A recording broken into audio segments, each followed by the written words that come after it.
Night hung over the Red Keep like a mournful cloak, and the torches along the walls flickered in protest against the ceaseless wind. In a small chamber overlooking the narrow sea, Lord Eddard Stark stood with his jaw clenched. He held in his arms a swaddled bundle of quiet life, a child who had only recently closed his eyes in sleep. A hush had fallen in this part of the keep, though behind doors and beyond stony corridors, the wheels of the realm were turning swiftly. Robert Baratheon's victory over the Targaryens still rang through Westeros like the toll of a great bell, an echo that reached every corner of the Seven Kingdoms. Yet in this moment, far from the roars of triumph, the king's old friend found himself at a crossroads he had never imagined. The babe stirred in Ned's arms, and he pressed his lips together. Already he had grown accustomed to the small weight and the faint warmth radiating through the blanket. This boy was precious in ways few could fathom.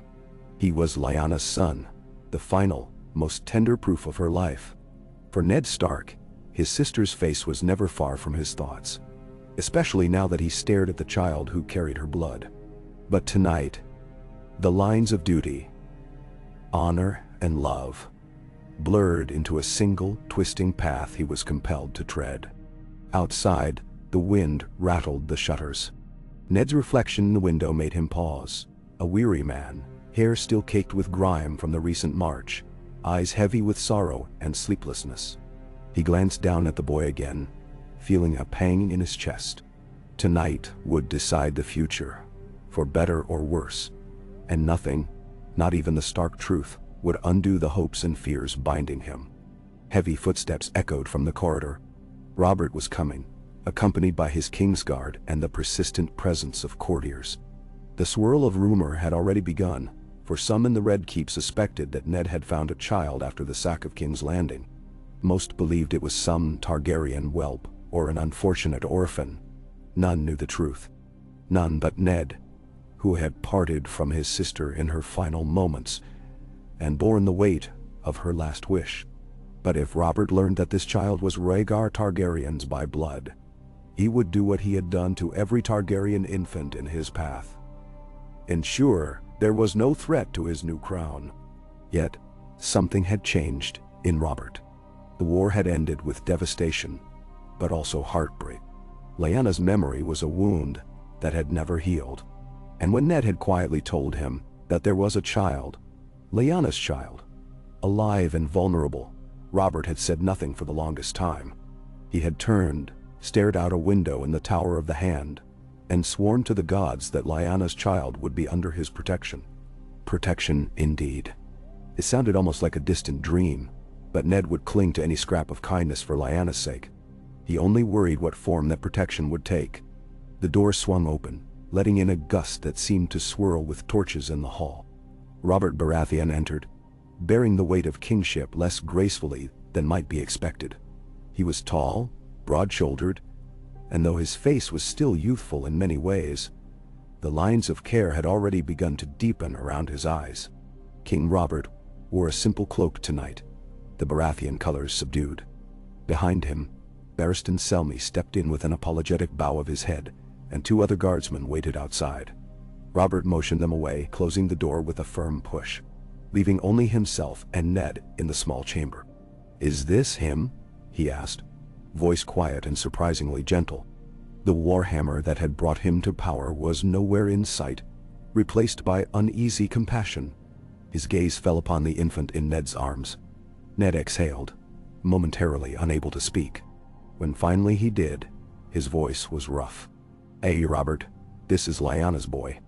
Robert's eyes seemed to drift with memory, and for an instant, Ned saw not the triumphant conqueror or the newly minted king, but the young man who had been so full of laughter and boisterous spirit in the Vale.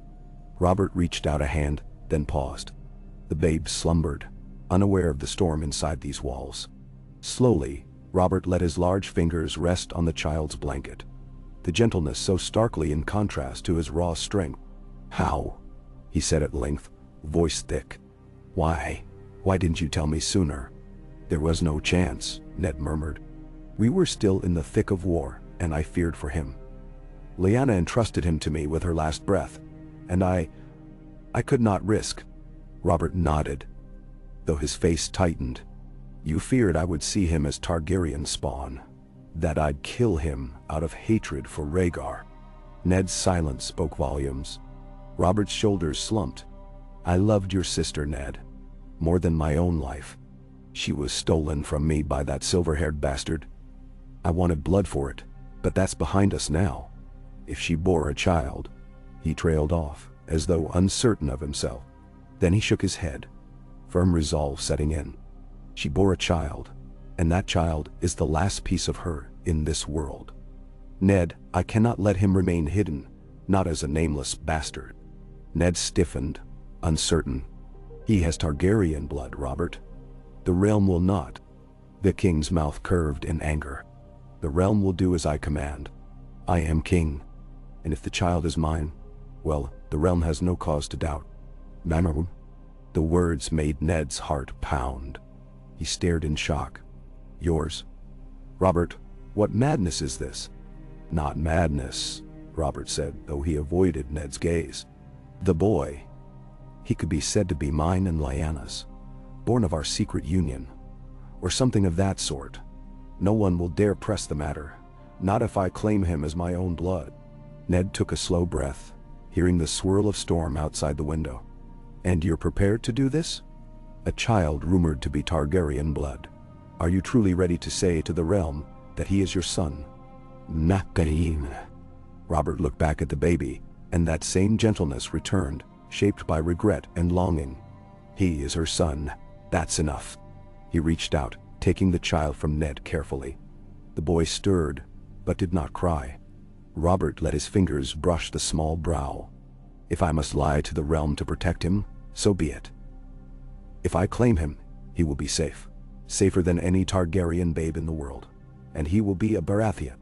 Ned's mouth felt dry. And what of your betrothed, your future queen? Cersei Lannister will not take kindly to such a revelation. Bends. Robert's eyes darkened. I will handle Cersei. An heir who is truly of my blood or not, I have the power to do as I please. I only wish Lyanna were here to see him grow. The child, perhaps roused by Robert's voice, opened his eyes. Ned's chest tightened at the sight of those dark, solemn orbs. For a moment, the hush of the room seemed to swallow even the wind's keening. Then Robert set his jaw, as though forging a final vow. I'll have a royal decree drawn up. He will be recognized as my son, named for a king of old, or perhaps for your father.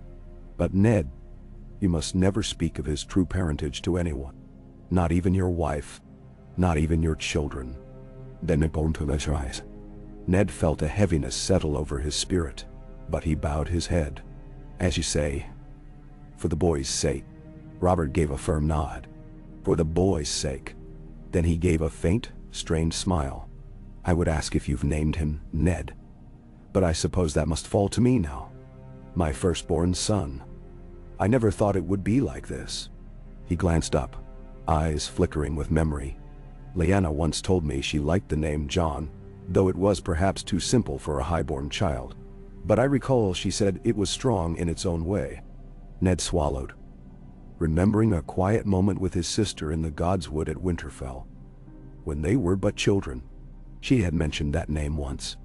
Yes, he whispered. She did. Robert looked down into the child's face. Jon it is, then. Jon Baratheon, first of his name, recognized son and heir of King Robert Baratheon. He pursed his lips. I'll say he was born on the road, weaned up north, then brought to me now for rightful acknowledgement. The realm will grumble, but it will accept. And in that small chamber, Ned Stark felt relief mingle with dread. Relief that the child would not be killed, that Lyanna's last gift would live. Dread, because the labyrinth of lies and secrets had only grown deeper. The future, Jon Baratheon's future, was cast in the uncertain glow of a single flickering candle. Word spread swiftly through the Red Keep, leaving courtiers murmuring behind every column and servants whispering in corners. The newly proclaimed Prince Jon, rumored to be King Robert's son by Lyanna Stark, was to be formally introduced to the realm. Some said the king had fathered him years ago in secret. Others claimed it was a political move to placate the North. Still others, more malicious, whispered that the babe was Targaryen spawn, half silver beneath that tuft of dark hair. But no one dared speak such suspicions loudly, not when the penalty for treason was so final. The official story was that Robert and Lyanna had been betrothed, and in a moment of passion before their formal wedding, the child had been conceived.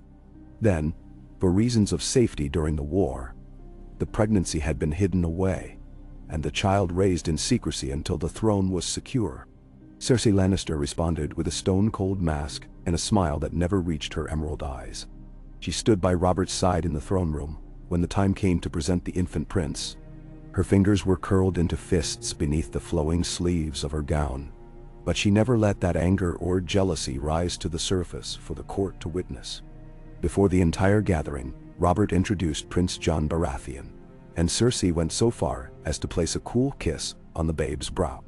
Behind her controlled expression, bitterness festered, but she had no recourse. She was to be queen, and the future of House Lannister depended on maintaining this alliance with the Baratheon king. Her father, Lord Tywin, had accepted the king's explanation with measured politeness, but those who knew him understood that he would be furiously plotting behind the scenes.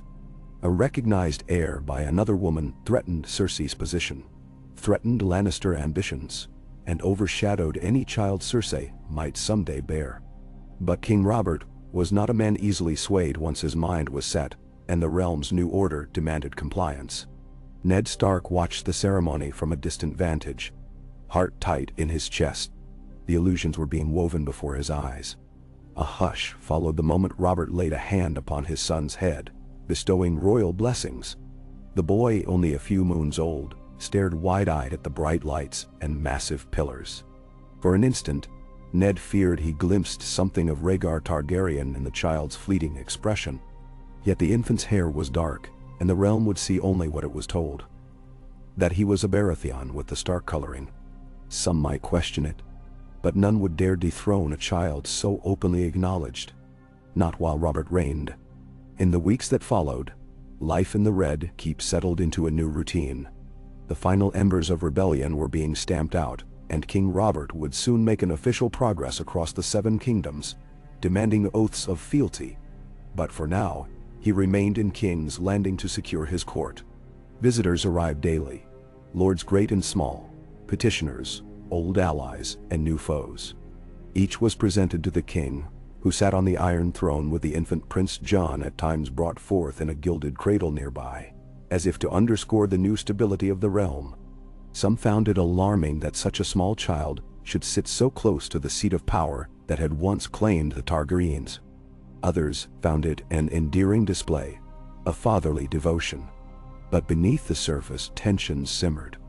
Varys, the master of whisperers, was among those who moved silently through the corridors, gathering secrets like a spider collecting flies in its web. He congratulated King Robert on his heir, all soft words and polite bows. But the eunuch's dark eyes were watchful. The political ramifications of proclaiming Jon the heir were enormous. If the child indeed carried Targaryen blood, it might attract the attention of those who still secretly supported the dragon banner. Yet for now, most accepted the official version of events. After all, it was simpler, safer, to bow to the king's will than to raise questions that might see them named traitors. On one of the rare afternoons without official audiences, Robert summoned Ned to his solar. The room was cluttered with half-empty wine cups, a battered shield, and the lingering odor of sweat. The king had been sparring in the yard that morning, taking out some unspoken frustrations, and he still wore his tunic open at the collar. He looked up when Ned entered, giving a quick grin that faded quickly. "How is the boy?" Robert asked, gesturing for Ned to sit. "I've assigned 2 wet nurses, but the maesters keep telling me I should hire more staff for him." "He's well," Ned replied softly, leaning against the table. "Healthy, strong lungs. He cries at odd hours, but that's to be expected." Robert let out a small laugh, but it sounded forced. "Hey, well, if he's going to be my heir, let him have strong lungs." Then he sighed, sinking onto a bench by the hearth. "I've hardly had a moment to hold him without a horde of courtiers prattling around." "Oh, your grace, the prince's cradle must be lined with velvet, your grace. The babe must be fed the best from the kitchens. Gods, these sycophants. They see nothing but a chance for favor." They see nothing but a chance for favor. Ned studied Robert, remembering the fierce warrior who had once charged into battle without hesitation, warhammer raised high. This new mantle of kingship weighed more heavily than any mail. The burdens of state seemed to be wearing him down, even as he clung to the memory of Lyanna through the boy. What do you plan to do for him, Robert? In terms of upbringing, tutors, everything that an heir should have. The king rubbed his jaw. I suppose he should have a proper septon, a maester, and all the things any prince is expected to receive. But I want him to know the North as well. Lyanna was of the North, and I don't want him forgetting that part of his blood. He paused, gaze flickering over Ned. In truth, I was thinking to name you as Hand of the King, so that you'll remain close. Keep an eye on him. I trust no one else with this, not even my queen or her father. Ned's stomach knotted. He had no desire to remain in King's Landing, far from Winterfell and the snows of home. But the plea in Robert's voice was genuine, and the thought of leaving Jon alone with the Viper's Nest that was the Red Keep set Ned on edge. If it's your wish, your grace, Ned said softly, then I will do my duty. A slow exhalation of relief slipped from Robert's lips. Good. That's settled then. I'll make the announcement soon. I've only just parted ways with Jon Arryn though. He was as loyal as they come, but he's returning to the Vale. He's old, tired. I want someone at my side who's not afraid to speak plainly. Edin. Ned bowed his head once more, heart heavier than ever. Winterfell would be left to his own devices, though he could name a Castellan to hold it in trust. This city of secrets and whispers would become his home. For Jon's sake, and for the friend he once called brother. The city smelled of rot and sewage and ambition. But it was the seat of power now. Ned hoped he would not come to regret this decision. That same day, as Ned crossed the courtyard, he spotted Cersei Lannister standing in the colonnade. The queen-to-be wore a deep green gown, her golden hair pinned with emerald-studded combs. A small retinue of ladies was behind her, but it was the look on her face that gave Ned pause. She was watching him with a flat, calculating stare. He inclined his head in a respectful nod, but she did not return the gesture. Instead, she turned sharply and walked away, her skirts sweeping the stones behind her. Ned felt a chill, though the sun was beating down upon the yard. He wondered how long it would be until that woman found a way to strike at Jon, or at Robert himself. Power did strange things to people, and the Lannisters had a reputation for cunning and ruthlessness when cornered. In the high nursery of Maegor's Holdfast, the infant Prince Jon was fed regularly by two well-compensated wet nurses, each competing to be favored. The maester assigned to watch over him was a middle-aged man with a pinched face, who took his duties seriously. Jon's cradle was indeed lined with velvet, embroidered with golden stags prancing across midnight blue fields. If one looked closely enough, the babe's eyelashes were dark as night, but now and again, in the right light, those eyes held a subtle cast of violet that reminded Ned uneasily of Targaryen lineage. Thankfully, few noticed.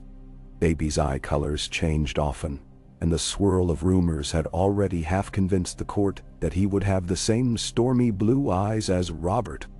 Only those who studied him for too long might see otherwise. Robert tried to play the doting father, but he was often away in council meetings, or drowning in wine and hunting feasts. When he did come to visit, he was raucous and affectionate, lifting the baby in strong arms, proclaiming that Jon would be as tall as the mountains of the moon, and as fierce as a winter gale.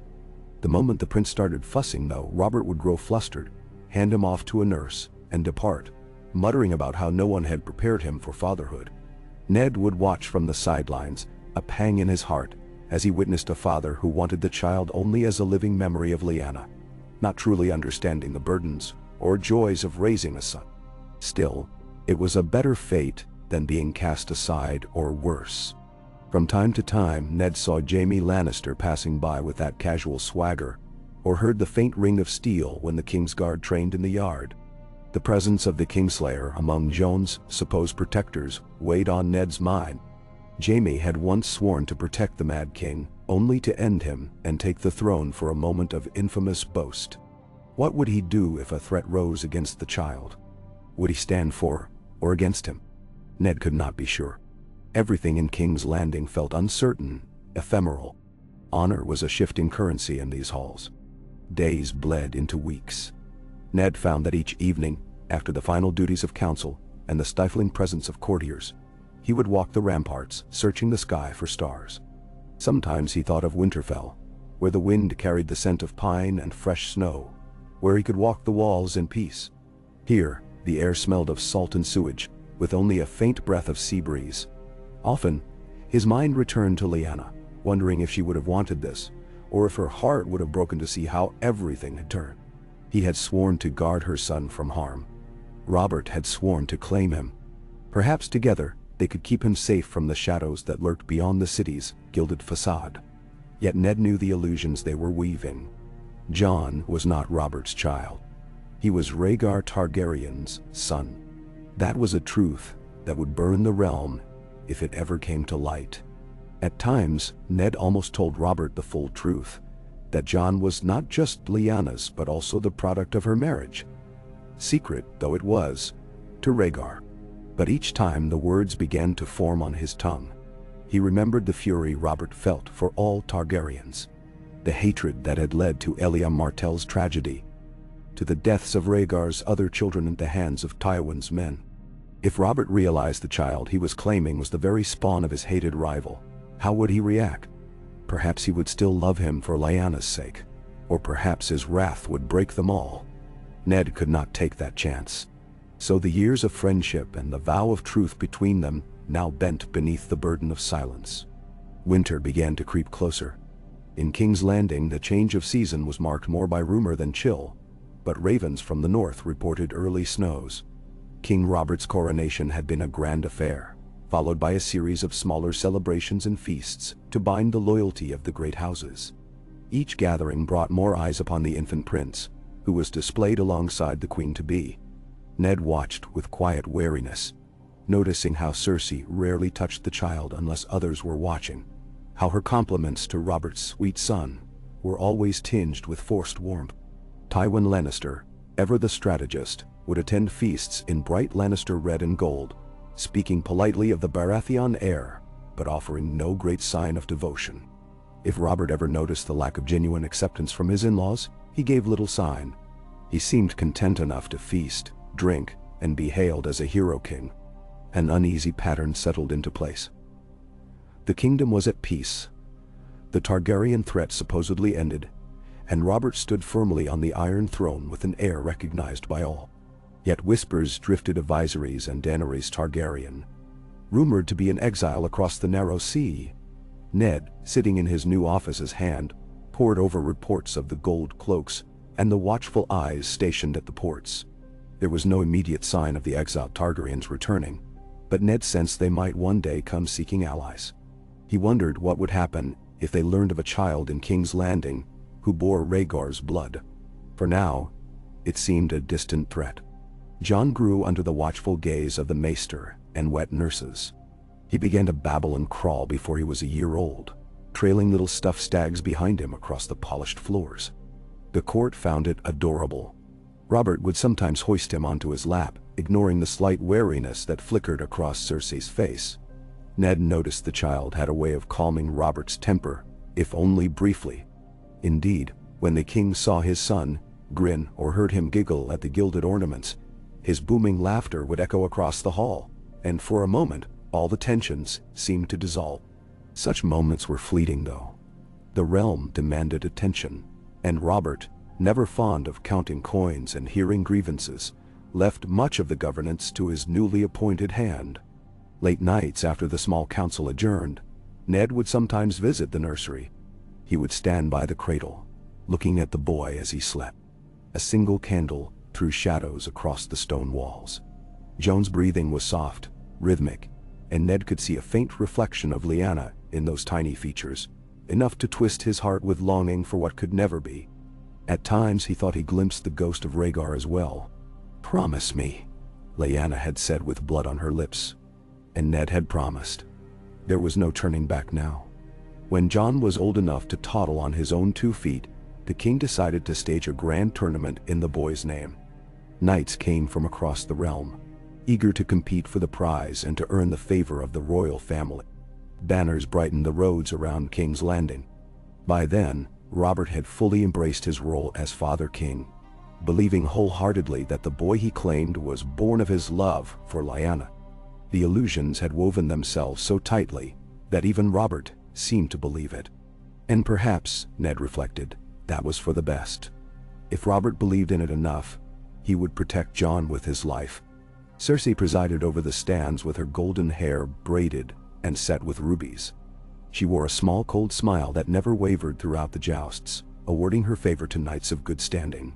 The child, Prince Jon, sat in a box beneath a canopy, tended by a retainer. Ned watched from nearby, noticing that every so often, Cersei's eyes flicked to Jon with something akin to disdain. Yet she masked it well enough when courtiers watched. The knights galloped, lances splintered, and the crowd roared. But Ned's attention lingered on the queen's face. If this was how she acted in public, what did she truly feel in private? Jaime Lannister competed in the tourney, wearing the white cloak of the Kingsguard, though some murmured it was improper for a sworn brother to tilt for prizes. The hush that fell when he entered the lists told of the lingering scandal that attached to him for slaying the Mad King. Ned found himself recalling that day in the throne room, the sight of the butchered king lying in a pool of blood.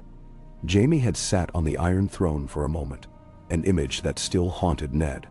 But that was the past. Now Jaime bowed to the royal box, to the infant prince and to King Robert, who raised his cup in toast. When Jaime rode against his opponent, he unhorsed the man with a smooth strike of his lance. The crowd erupted in cheers, but Ned noticed how Jaime's gaze did not once turn to Jon. It was as if the child was irrelevant to him. Perhaps that was a small mercy. Kingsguard or not, Jaime's loyalties were entangled with the Lannisters. On the final day of the tourney, Sir Barristan Selmy emerged as the champion of the joust, to the delight of many in the crowd. He was an older knight, yet as gallant and skilled as any younger man. Cersei crowned him victor with a wreath of flowers, and Barristan knelt before Prince Jon's seat in a gesture of homage. The toddler only stared, uncertain. But the realm noted the picture of a loyal Kingsguard dedicating his triumph to the heir. Robert beamed, raising his mug of ale high. It was the sort of spectacle that gave reassurance to the lords. The Baratheon monarchy was stable, its heir beloved. But behind the feasts and festivities, Ned felt an ever-growing tension. Varys whispered of shadowy figures across the sea, of the old Targaryen loyalists who might be gathering coin for a return. Petyr Baelish, the new master of coin, smirked at the idea, as if it were a trifling matter. Yet Ned did not share the man's casual amusement. Littlefinger was cunning beyond measure, with a false charm that made Ned uneasy. He had once fostered in the Vale with them, and though he was no friend of Ned's, Robert tolerated him. In the swirl of politics, each man had his own hidden aim, and Ned suspected that Prince Jon's lineage, secret though it was, remained the biggest vulnerability of all. Time passed, and the boy began to form his first words. He learned to say, "King," pointing to Robert's crown, and he called Ned Nay in an earnest, childish attempt at speaking. It tugged on Ned's heart every time. Once, in a corridor, the toddler tottered forward with arms outstretched, calling, "Nah!" and Ned knelt to scoop him up, ignoring the sideways glances of the courtiers passing by. In that small moment, it no longer mattered whose blood ran in Jon's veins. All that mattered was that he was cared for, kept safe. The rest was politics, an uneasy alliance of half-truths. Cersei soon became pregnant by Robert. The announcement was made at court with fanfare. Trumpets sounded, and lords offered congratulations, but Ned saw the tension behind the queen's smile. With a child of her own on the way, she could hope to secure her position as queen mother. Prince Jon might be the heir in name, but if Cersei bore a son, the Lannisters would push for that child to supplant Jon. Or so Ned suspected. Robert, oblivious to the danger, drank to the health of his growing brood, inviting every lord in King's Landing to a feast of epic proportions. The city was awash with color and noise, the small folk praising the fecundity of their king. Meanwhile, Behind closed doors, Ned wondered if Tywin Lannister was already plotting to elevate his future grandchild over the recognized Baratheon, heir that was not truly a Baratheon at all. The day after the feast, Robert approached Ned in the Godswood, where Ned sometimes sought a rare moment of peace. The king looked anxious, lips pressed tight. "Cersei is with child," he muttered, as if Ned might not have heard the news that half the city was celebrating. "You know what that means?" Ned inclined his head. "It means you'll have a second child, Your Grace." Robert looked off into the canopy of red leaves, where a lone raven perched, watching them. And I'm sure the realm will love that. But what about Jon? He's still my heir. If Cersei bears a boy, I can't have them fighting over the throne." Ned took a careful breath. "Should it come to that, you'll need to make it clear who stands first in the line of succession." Robert exhaled through his nose. "Jon is the firstborn. Even if he was born before our formal union, he was recognized. In the sight of gods and men, he should inherit. That didn't he?" Ned thought of the possible bloodshed if the Queen's child were to challenge that. "Robert, the Lannisters will not sit idle and accept that easily. You must be cautious." A shadow crossed the king's broad face. "I'm not blind, Ned. I know they scheme. But let them. I am king. And Jon is my son. Should I not put my child by Lyanna above any other? She was my true love, the reason I waged war and gained a throne." He paused, voice quieting. "Sometimes I wish I could go back to the days before all this. At least then, I knew my place." "Better not." Ned placed a hand on his friend's shoulder, neither offering nor receiving comfort, for the burdens each carried were too heavy to be lifted by mere words. The Godswood was silent, but for the distant rush of the city beyond its walls. The raven on the branch let out a low croak, and Robert stared at it, as if expecting an omen. As the months wore on, Cersei's belly swelled, and the tension in the red keep thickened. Whispered glances passed among the Lannisters, and even the servants sensed the undercurrent of rivalry. Prince Jon was not yet 3 when the Queen gave birth to a golden-haired girl named Myrcella. The court marveled at her beauty, praising the luck of King Robert. And for a time, there was respite from the question of heirs. Jon remained the recognized heir, the next in line to the throne, while Princess Myrcella was celebrated as a royal daughter. King Robert was delighted to have a healthy child, but Ned saw the flicker of relief in his eyes that it had not been a son. Perhaps a boy would have forced Robert's hand far sooner, tearing the realm in two. Still, events moved slowly in King's Landing. Each day, Ned Stark rose with the dawn, attended council meetings, signed edicts, oversaw the city watch, and dealt with the endless problems of a kingdom piecing itself back together after rebellion. Robert grew bored with governance, taking solace in hawking, hunting, and drinking. The only aspect of his kingship that seemed to light a spark in him was his supposed devotion to Jon. He would charge into the nursery, or the training yard where a small wooden sword had been crafted for the toddler. As soon as the boy could grip it, Robert was showing him how to pretend fight, to the horror of the nurses. Laughter would echo as father and son mimicked swordplay, Robert cautioning him to watch his footwork, though Jon could barely stand upright at times without wobbling. In those moments, Ned saw what might have been if Lyanna had lived. If all of the realm's heartbreak had been avoided, he could almost believe the illusions. But illusions, by their nature, could not last. Winter was creeping forward in the north, and trouble brewed in the east. Varys received word of new visitors in Pentos, men who still murmured the Targaryen name. Across the narrow sea, exiles might conspire, though none dared cross the waves without an army to back them. The news set Ned's heart pounding. He prayed they would never discover that Rhaegar's trueborn son resided in the very seat of Targaryen power, adopted by the man who had killed his father. The thought of it was a bed of coals beneath Ned's feet. One wrong step could send them all tumbling into chaos. Yet for now, Robert Baratheon sat the Iron Throne, and at his knee was young Jon, a child whose laughter filled the halls of the Red Keep.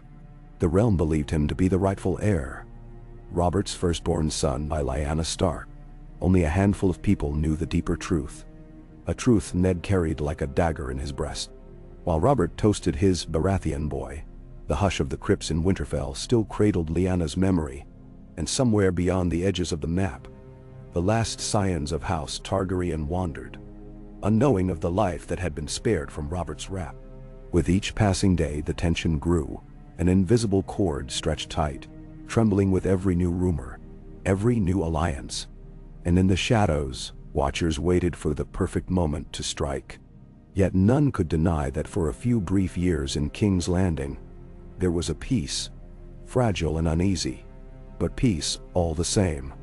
Beneath the gilded arches, a dark-haired toddler ran about the halls, squealing with delight whenever Robert scooped him into the air.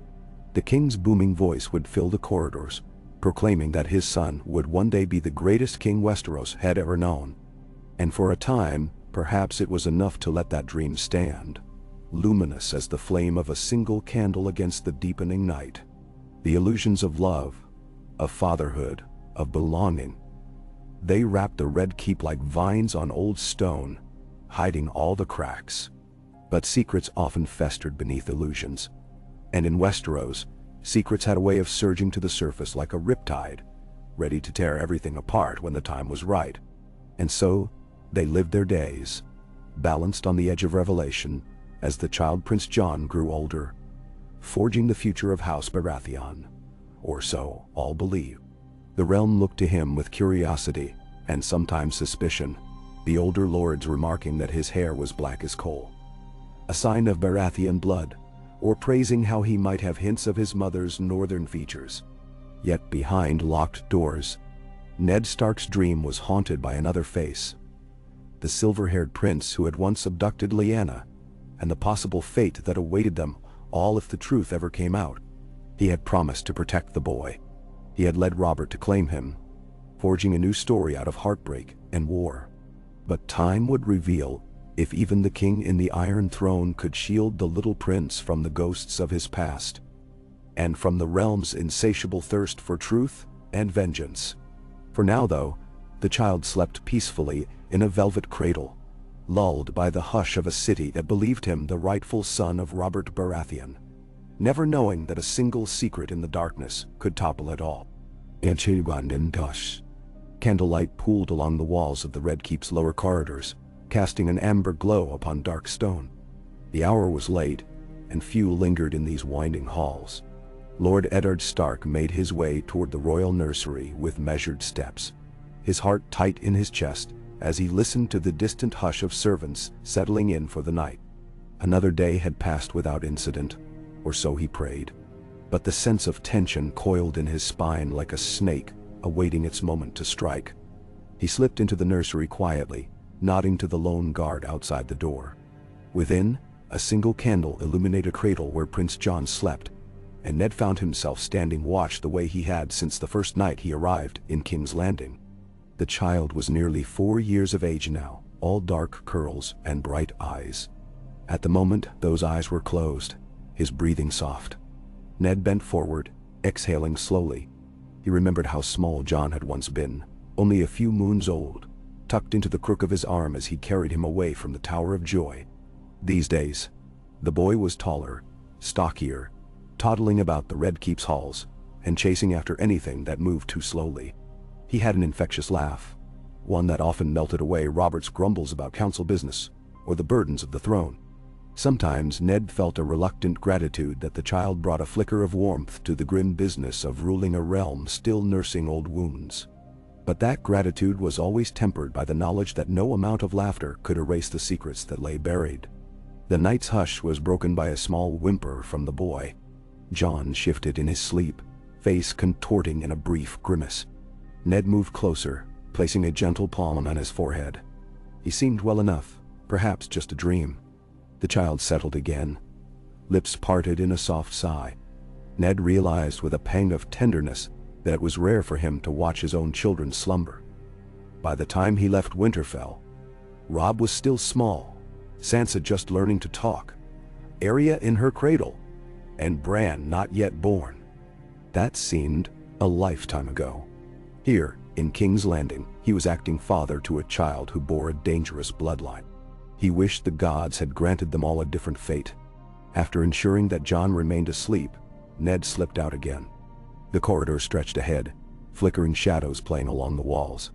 Thoughts of Winterfell pressed upon him, a longing for the cold quiet of the north, the groves and the godswood, the easy comfort of being among his own family.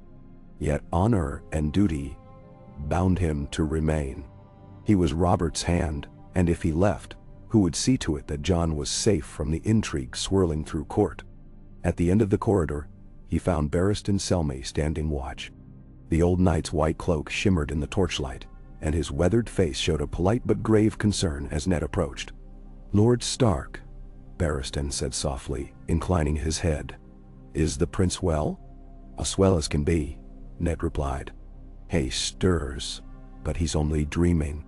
Barristan allowed himself a measured sigh. His grace was in a temper tonight, complaining about coin and the cost of repairs on the dragon pit. "I fear he'll find little peace until the realm is fully settled.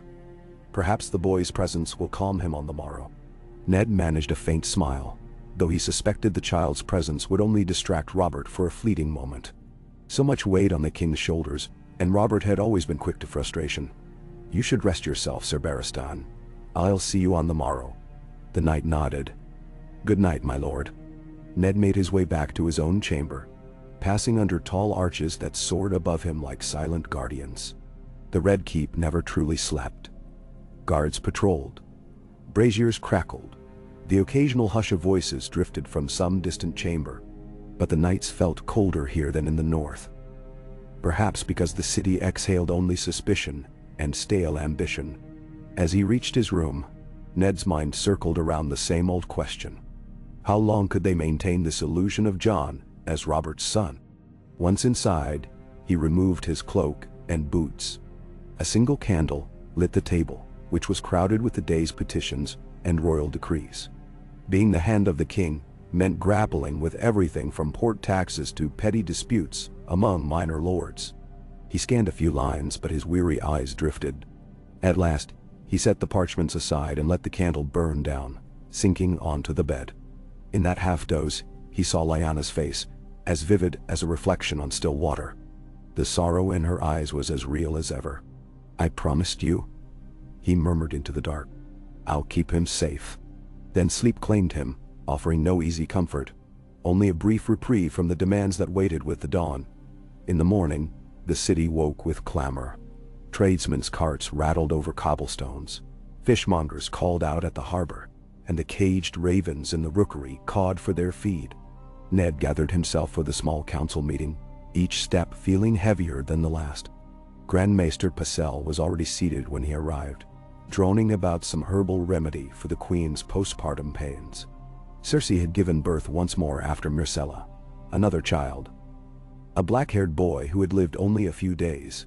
The midwives insisted there had been complications. The entire keep had gone into mourning for a time, but Ned had seen the mixture of sorrow and cold fury in Cersei's eyes. She blamed someone, perhaps the gods themselves, perhaps Robert, perhaps even the child, Prince Jon. Robert was not present. Still abed after a night of drinking, Ned took the seat at the head of the table, next to the empty chair reserved for the king. Lord Renly, the master of laws, gave a friendly nod, though it did not quite reach his eyes. Petyr Baelish, master of coin, sat swirling a quill between his fingers, wearing a perpetual smirk. Varys, master of whisperers, glided in with a courtly bow. Stout old Pycelle, still speaking of remedies, paused to greet Ned. Ned rubbed his temples. "Is there pressing business before we attend to the routine matters?" Varys steepled his fingers. "There is word from the ports, my lord hand. A certain sail arrived from Braavos, bearing tidings of exiled Targaryen supporters. Though rumors only, I thought it prudent to mention." Dylan. Silence settled around the table. The mention of Targaryen loyalists always brought tension. Ned allowed no reaction to cross his face, though his heart gave an uneasy jolt. Rumors of them seeking an alliance, or simply stirring discontent? "Unclear, my lord," Varys replied, tilting his head. "It may be no more than exiles quietly longing for the old days. But it is notable that a certain Illyrio Mopatis in Pentos has recently hosted gatherings of questionable intent. Roving bands of sellswords are said to be looking for work, and the whispers tie them to certain dragon dreams. Nine say." Baelish rolled his eyes theatrically. Dragon dreams indeed. The throne is secure, and the Targaryen brood is a world away. They can chatter all they like in Pentos. We have better things to concern ourselves with, such as the crown's debt. His lips curled in a taunting smile, aimed at Ned. Have you had a chance to look over the latest figures, my Lord Hand? Ned resisted the urge to glare. Debt was rising. Robert's tournaments, feasts, and constant generosity to flatterers had drained the treasury. I'll do so. For now, let us keep an ear to any word of these gatherings. The last thing we need is a hidden threat to the peace. Varys bowed his head. Of course, my lord. They proceeded with the remainder of the council business, discussing trade tariffs and the distribution of supplies to the Riverlands. Ned tried to focus, but his mind kept drifting back to the reason behind all these careful lies. Jon. If any spark lit the rumor that this child in King's Landing was Rhaegar's by blood, the realm could be thrown into chaos. Targaryen supporters rallying for a figurehead, or Robert turning on his own illusions in a fit of rage. Ned resolved, as he always did, to keep the secret buried. He would see it done, even if it meant further compromise with the likes of Baelish and Varys. By midday, Robert finally emerged, storming into the council chamber with a scowl. His voice boomed. All right, what do we have today then? More nonsense about port fees. He slumped onto the seat of the king, looking more like a frustrated sellsword than a monarch. Ned tried to offer a diplomatic summary. We've covered the day's business, Your Grace. The final matter is the question of a betrothal for Prince Jon. Some houses have begun to inquire. They wonder if the future king will be pledged soon. Robert's scowl eased slightly. He's barely old enough to hold a sword properly. 7 hells. Can we not wait until the boy can speak full sentences before we start shackling him to wedding vows? Doubting term. Renly cleared his throat. In truth, the realm will want to see alliances formed. The North supports him because of Lyanna Stark, but we should consider a southern house, or perhaps the Reach. Old Mace Tyrell might jump at the chance to see his granddaughter betrothed to the heir. Robert waved a dismissive hand. I'll not have my son shipped off like a prized cow. Let the boy have a few years of freedom at least. Then he rubbed his temple, clearly hungover. But fine, if you must. See if the Tyrells are interested, or any other house of note. I'll consider it. That's all. Dismissed. The counselors rose, bowing, or murmuring their farewells. Ned waited a moment, then approached Robert in a hush of shifting cloaks. Sire, he said gently, about Prince Jon. There have been more rumors. People asking if he truly is your son by Lyanna or... Robert's face hardened. I'll hear no more of it, Ned. The boy is mine. Anyone who dares question it can step before me in open court. He thumped a fist on the table, rattling the ink bottles. I did not spill blood in the rebellion, just to have my own claim thrown in my face. Jon is Baratheon, by the gods. Ned inclined his head. As you say, I only meant to advise caution. Robert sniffed, his anger cooling slightly. I know, and I appreciate it, but enough. Let the gossip mongers buzz. They're like flies. This is my realm, and Jon is my heir. Ned allowed himself a small nod. I'll see to the suitors for him as time passes, but not rush it. He left Robert there, drumming his fingers on the table, lost in his own thoughts. Later in the afternoon, Ned crossed the bailey and found the little prince in the courtyard, wooden sword in hand, jabbing at a training post. The boy's cheeks were pink from exertion, dark curls damp with sweat. A pair of guards stood nearby, half smiling at the child's antics. As Ned approached, Jon turned, face lighting up. Nah, he cried, his childish attempt at net. He waved the wooden sword. I'm fighting a dragon. Ned couldn't help but smile. It was of course a pang to hear the boy talk of dragons, given the hidden truth of his lineage. But better that Jon learned only the tales for now. Are you now? Ned stooped, resting a hand on the child's head. And who's winning? Jon's eyes shone with excitement. I am, of course. I'll chop off its head, and then father will laugh. Ned gave a soft chuckle. I've no doubt you're a fierce warrior indeed. The boy resumed his vigorous slashes at the post. One of the guards stepped forward, clearing his throat. "He's quite taken to this, my lord. The king says we should let him play so he grows strong." "But the queen?" Ned raised an eyebrow. "What of the queen?" The man hesitated. "She complains it's unseemly for the prince to run about the yard when he could be learning letters and the solar. She's told us to keep him inside more often." Ned felt a flicker of annoyance. Cersei's attempts to control Jon's upbringing had grown more pointed over the years, though she seldom confronted Robert directly. "The king's word is law," Ned said, perhaps more brusquely than intended. "If Robert wants his son to have fresh air and training, so be it." He glanced at Jon again. At the same time, a balance of letters and swords never hurt a child. "And sure Maester Leuven's successor has some time with him as well." The guard nodded, relieved to have some direction. Jon delivered one final triumphant whack to the post, then scampered over to Ned, wooden sword trailing behind. His bright eyes searched Ned's face. "Are we going to the stables?" he asked. "I want to see the horses." Ned considered for a moment. He was due to meet the steward about finances, but the day was warm, the air mild. "Very well," he said, offering his hand. "But only for a short while." The child's face broke into a grin. He took Ned's hand, and they walked together across the yard, the sword dragging and scraping the stones behind them. Courtiers passed by, some offering polite bows to the prince in the hand, others openly curious about the closeness between them. But none dared speak out loud. They recognized that Ned Stark had effectively become a guiding figure in Prince Jon's life, the uncle who always lingered close, the northern tie that gave the child half his heritage. No one questioned it publicly, yet Ned knew eyes were always upon them. The stable smelled of hay and leather. Jon's enthusiasm flared as soon as he saw the horses. He let go of Ned's hand to pat the muzzle of a chestnut mare.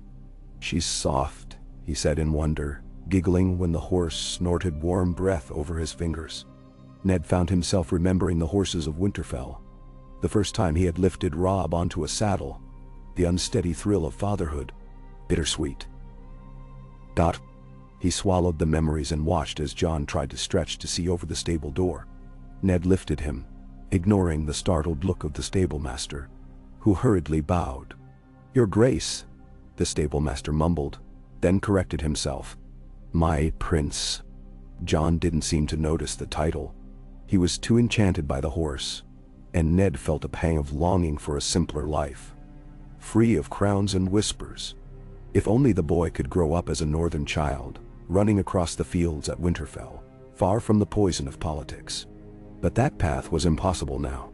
For all their sakes, Jon had to be in King's Landing, had to be recognized as Robert's son, had to stand as heir.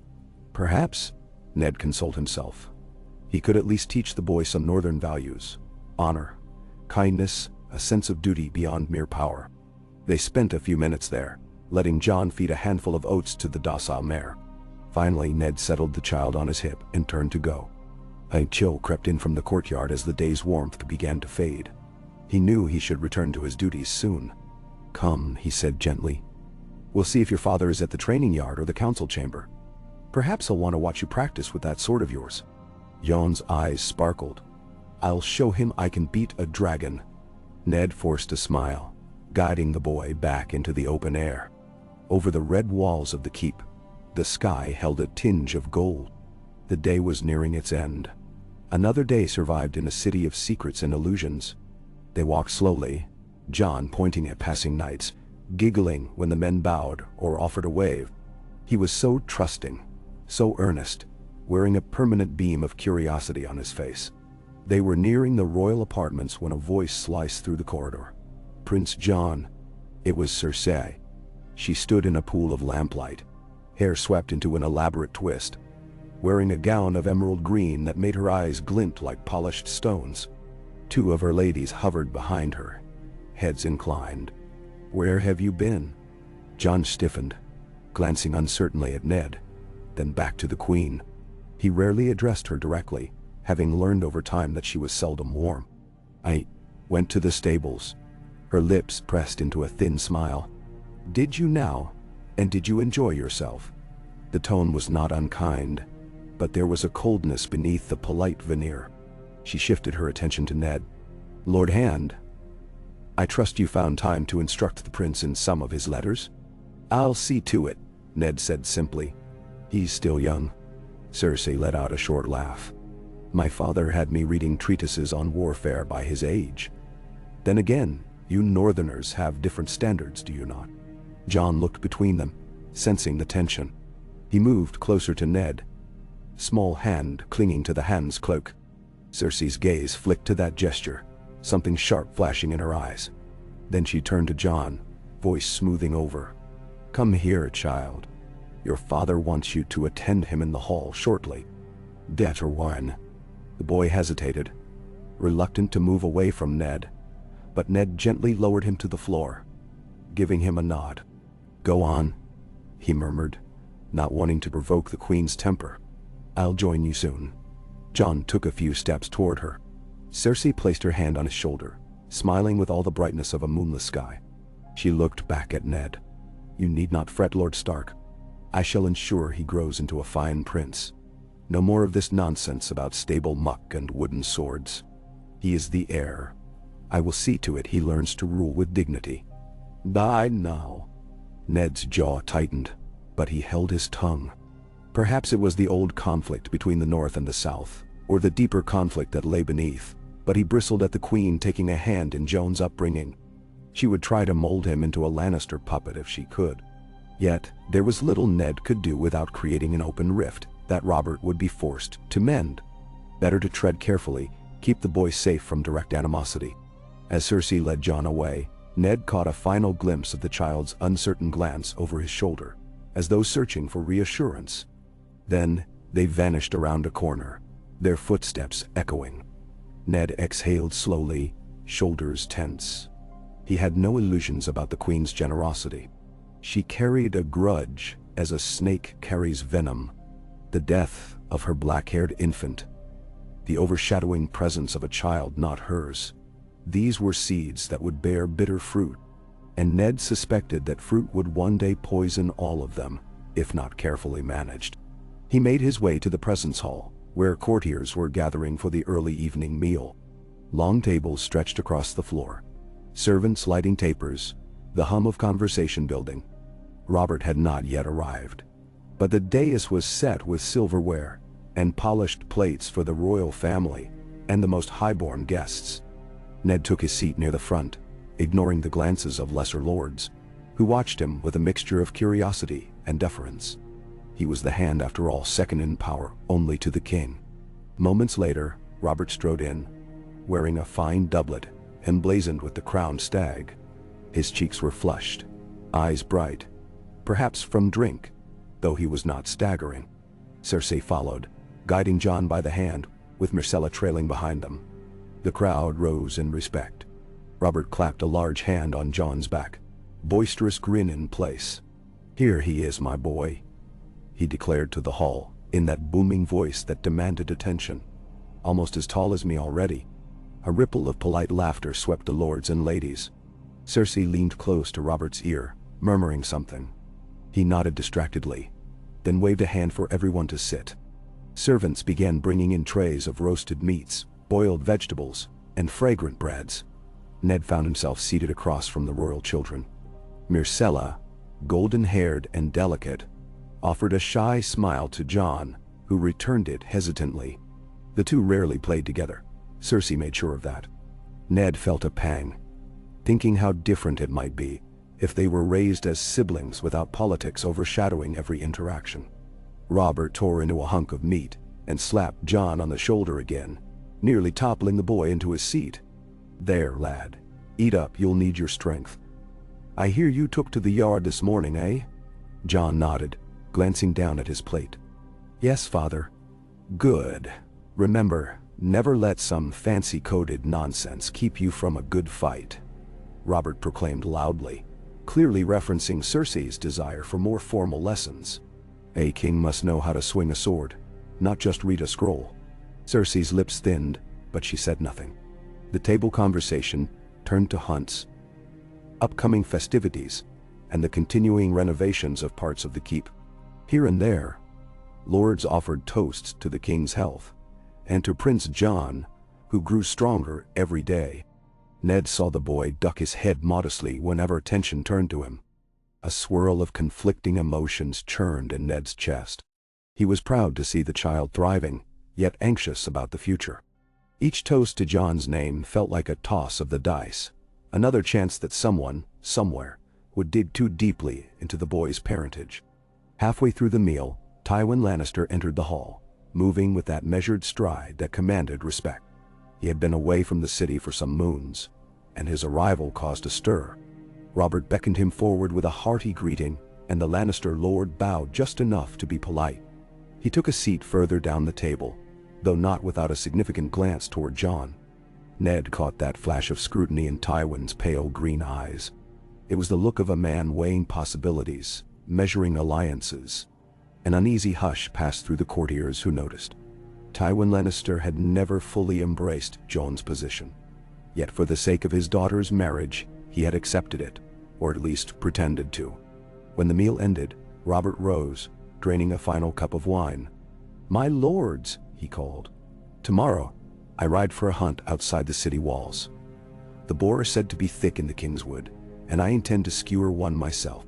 That brought cheers from some of the men, scattered claps from the rest. "My son Jon shall remain here, safe and well. But I want him to see a proper boar's tusk, so I'll bring one back." He laughed. That old Robert laugh that had once roused men to follow him into battle. Jon blinked in surprise, but nodded obediently when Robert looked his way. Cersei inclined her head toward Robert, though her eyes barely hid her annoyance at the talk of hunts. "Your Grace," she said calmly, "be sure to take enough men. The Kingswood can be treacherous." Robert grunted. "I faced far worse." Then he dismissed the crowd with a wave of his hand. People began filing out, some to the upper halls, others to their own pursuits.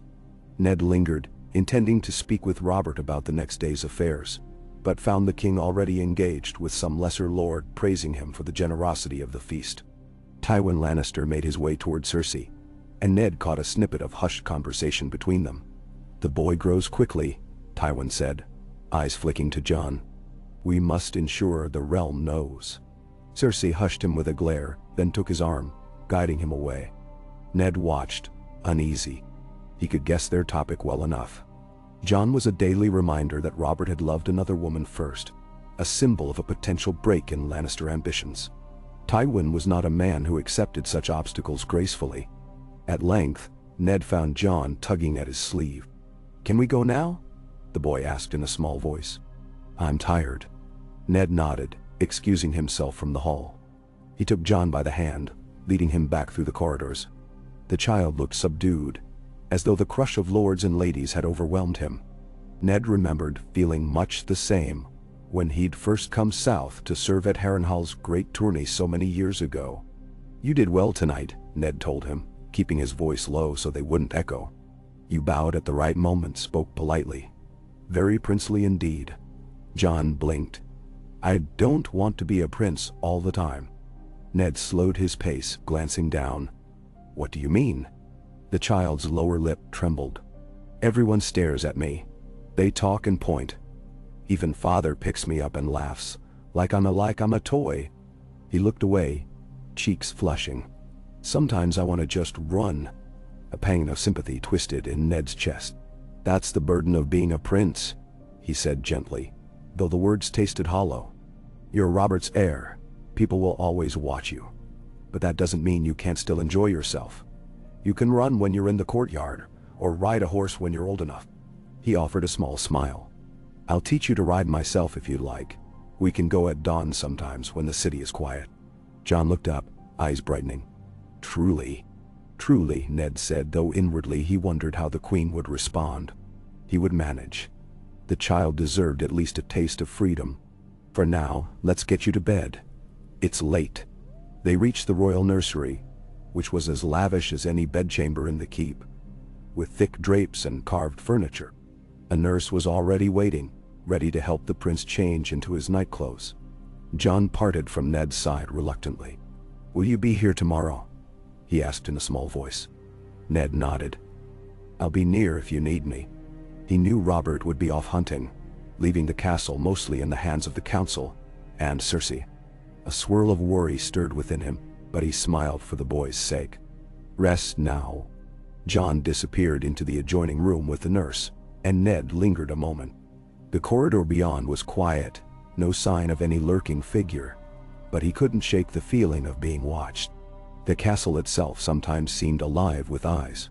He glanced once more at the door, as though trying to see past it to the child's future. Then he turned away, heading for his own chamber. Morning dawned, and Robert departed in a flurry of shouting and stamping hooves. The king wore his old-fashioned leather jerkin and carried his warhammer, though a spear was more typical for boar hunts. He insisted on bringing a small retinue of close friends, among them Sir Baratheon and a handful of huntsmen. They thundered out of the gates, leaving behind a swirl of dust and a throng of servants scurrying to finalize last-minute preparations. Cersei stood on a balcony overlooking the yard. Eyes narrowed, arms folded beneath her fine cloak. Jon was nowhere to be seen. Perhaps that was for the best, as Robert might have scooped him up to bid farewell in front of the Queen. Ned, left behind to manage the city, spent the first half of the day in the council chamber, hearing petitions from minor lords. Boredom threatened to lull him into distraction, but he forced himself to remain attentive. The city storehouses needed replenishing. The city watch wanted more coin. Taxes were due to be collected from certain rebellious corners of the crown lands. All mundane, all essential. By midday his head throbbed, but he refused to yield the seat of the hand until the final petitioner had been heard. When the last bowing supplicant left, Ned rose stiffly, massaging his neck. Renly had slipped out hours earlier, no doubt bored by the tedium. Baelish had lingered, only to deliver sly remarks about the state of the treasury before departing. Now the chamber stood empty, except for Ned and two guards at the rear. He made his way through the corridors, searching for a moment of peace. His footsteps led him to the Godswood, one of the few places where he felt even a semblance of solace. The grove within the Red Keep was modest compared to Winterfell's ancient trees, but it boasted a small heart tree, its white bark and carved red face gazing solemnly into the water of a reflecting pool. There, Ned knelt, letting the quiet envelop him. He thought of Lyanna, of her final words, how she had pleaded with him to keep her son safe. His mind drifted to the boy's face, the uncertain glances, the bright smile when allowed a moment of unguarded freedom. "I hope you're at peace," Ned whispered to the air. Whether to the old gods or to Lyanna's spirit, he was not sure. "I've done as I promised. He lives, and he's cherished in his own way." Yet even as he said it, he wondered if the illusions of Robert's fatherhood would truly keep the boy safe forever. The caw of a raven startled him slightly. Looking up, he saw the bird perched in a branch, feathers ruffled in the afternoon light. A sense of foreboding prickled across Ned's skin. The realm was never still. At any moment, new storms could blow in from the sea or over the mountains. Targaryen supporters, Lannister ambitions, the unpredictability of Robert's moods.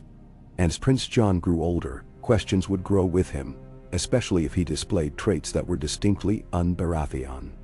Eventually, Ned rose, dusting off his knees. He found Jon not long after in the training yard, this time under the watchful eye of a young armsman, who had been assigned to show him some basic stances. The armsman had the boy hold a small, blunted wooden sword, patiently correcting his footwork. Jon was clearly determined, brow furrowed in concentration, cheeks flushed from effort. Ned stood at the edge, arms folded, a hint of pride and sorrow mingling in his chest. He recognized shades of Arya's stubbornness in the boy, or perhaps that was just his mind weaving connections. Jon's stance wobbled, but his face set in fierce resolve each time the armsman tried to adjust him. "He's a lively one," came a soft voice from Ned's side. Barristan Selmy had returned from the hunt preparations, it seemed, though not riding out with the king. "Reminds me of your brother Brandon at times, full of restless energy." Ned nodded, an ache in his throat at the mention of Brandon. Perhaps so." He glanced at Selmy. "How is the king's mood this morning?" Barristan hesitated. "He was eager for sport. He seemed well enough, though he drank a bit too much at dawn for my liking." Sir Jorah Mormont joined him. "I hear some arrangement made by your friend from the north." "Mormont," Ned repeated with a faint bitterness. He recalled how Jorah had once disgraced himself by selling poachers to slavers.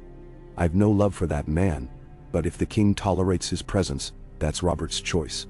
He sighed, turning back to watch Jon struggle to maintain his balance.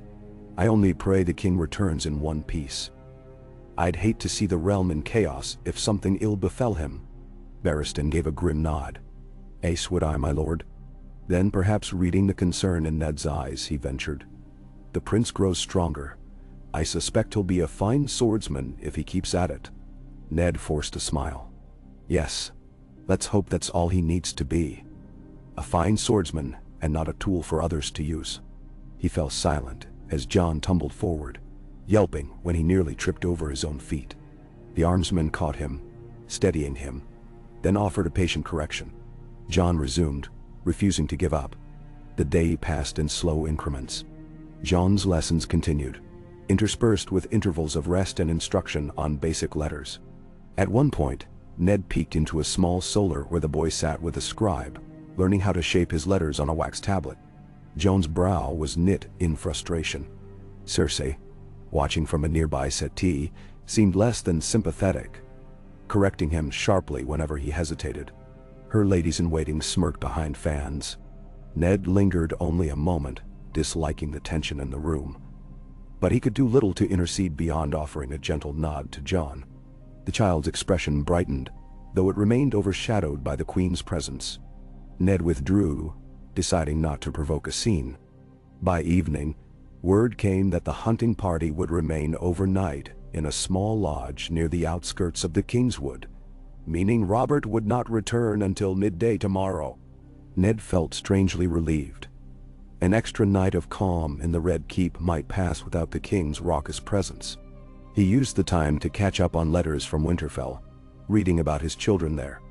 Robb was growing tall, Sansa practicing her stitching, Arya running about with wooden swords instead of dolls, and Catelyn's final lines entreating him to visit as soon as he could. A pang of homesickness washed over him, but he knew it was impossible to leave while so many uncertainties plagued the capital. He penned a short reply by candlelight, promising to come when the realm was stable enough. Outside, the city's lamps glowed like distant stars, and Ned found himself yearning to see real stars overhead. The nights were always so bright in King's Landing, with flickering torches and the dull roar of thousands of voices carrying through the air. Still, he stepped onto a balcony for a moment of relative quiet. The waters of Blackwater Bay spread out in the distance, dotted with ship lanterns. Salt wind caressed his face, bringing a hint of relief from the day's heat. He thought again of Jon, alone in the nursery, or perhaps with the Queen. The child was not lonely precisely. He had attendants, tutors, guards. But there was a difference between being surrounded by people and truly having a family's love. Robert tried in his own loud way, but Cersei's animosity remained a constant threat. Ned suspected the Queen wanted her own children to ascend, not a boy she viewed as a relic of Robert's old love for Lyanna Stark. Soft footfalls intruded upon his reverie. He turned to see Varys emerging from the shadows, hands folded. The Master of Whisperers bowed his head. "A fine evening, my Lord Hand. The air is quite refreshing." "Banter." Ned frowned, uneasy. "It is. Though I doubt you came only to admire the view." Varys smiled thinly. "Perceptive as always. I bring tidings.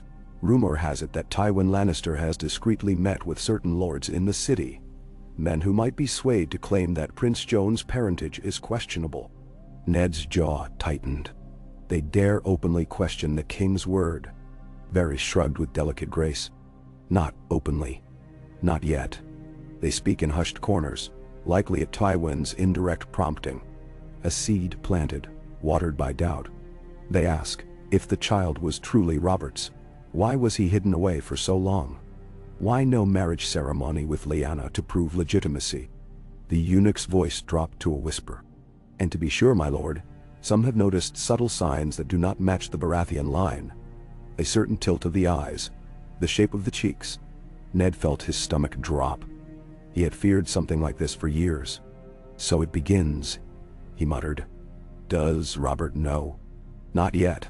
Telling him would only stoke his temper and lead to conflict he might not handle gracefully. I come to you in hopes we might quell these whispers. Perhaps remind certain lords of the king's generosity. Encourage them that it would be unwise to question his word. Man, Ned exhaled slowly. That's one way. Or we could let them test Robert's wrath. He would never allow them to question the child's legitimacy. Varys's voice remained silky. Indeed, the king's rage could quell them for a time. But you know how these lords are. They might step back today, only to push again tomorrow. And if, 7 forbid, something should happen to the king on his hunts or his tours, who knows what they might say. Then, Ned stared past Varys at the dark horizon, grappling with mounting anxiety. We'll handle it.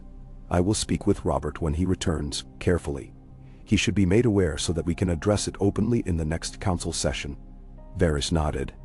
Discretion, I beg you. The queen is no fool.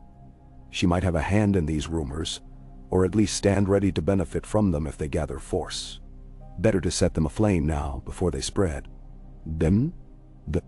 Ned felt exhaustion weigh on him. Thank you, Lord Varys. I appreciate your candor.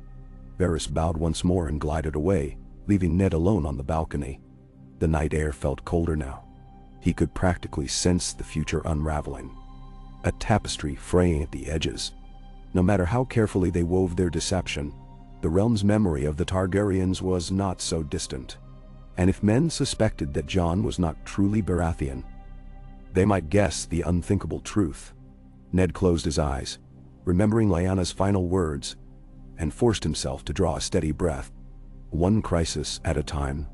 That night, Ned found restless sleep. Visions of the Tower of Joy mingled with the clang of swords and Robert's laughter. He saw a dragon's shadow sweeping across King's Landing, a child with dark curls standing in its path. When he woke before dawn, heart-pounding, the memory of the dream lingered like black smoke. He rose, dressed in simple clothes, and made his way to the stables with the vague thought of checking on the horses. Instead, he found himself saddling a mare, mind unsettled. He wanted to ride beyond the city walls, just for an hour, to clear his head in the early morning gloom. The gates were guarded but would open for the hand if he wished it. Perhaps he could breathe in the open fields, even if only for a fleeting respite. He was stepping into the courtyard, horse's reins in hand, when a small voice called out behind him. Nah? He turned, startled, to find Jon standing there, wrapped in a cloak over his nightclothes, eyes wide with curiosity. A lone guard hovered behind him, evidently unsure how to stop the prince from following. The sky was still streaked with the pink and gray of pre-dawn, and the courtyard's torches sputtered in the breeze. Jon, Ned said quietly, surprised. What are you doing out of bed? The boy approached, blinking sleep from his eyes. I heard you passing my door. Are you going riding? His gaze flicked to the saddled horse, excitement and longing bright as the rising sun. Ned hesitated. He intended to go alone, to avoid attention, but he remembered promising the boy that they might ride at dawn. A short ride, he said gently. Nothing fancy. Take me with you, please. Jon asked, voice quivering with hope. I can ride with you. I won't fall. Ned's heart tugged. He glanced toward the guard, who frowned uncertainly. The notion of taking the prince outside the city walls at dawn, without an official escort, was reckless. But something in Jon's eager expression, and Ned's own longing for a sliver of honest life, overcame caution. All right, Ned said. But we must be quick. Jon nearly burst with excitement, hurrying forward as Ned swung himself into the saddle. Then Ned leaned down, lifting the child up to sit in front of him. Jon clutched the pommel, eyes shining. The guard stepped forward.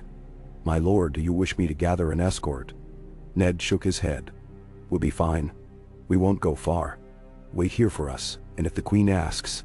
He paused, realizing how serious the repercussions might be. But the guard gave a small, understanding nod. I'll say you went to the outer yard for some private instruction, my lord.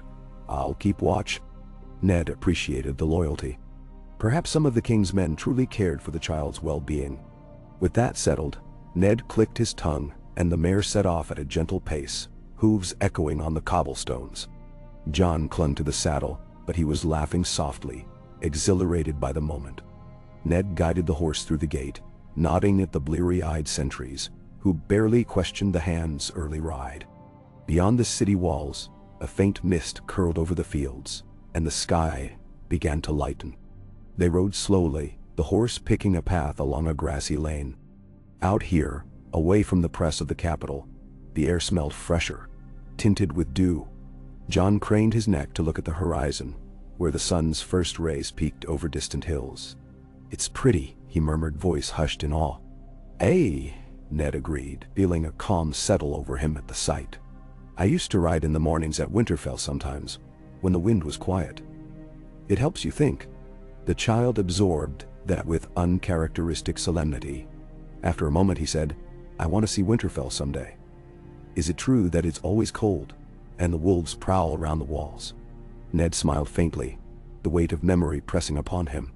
"It can be cold. And there are direwolves in the north, though not always near the castle.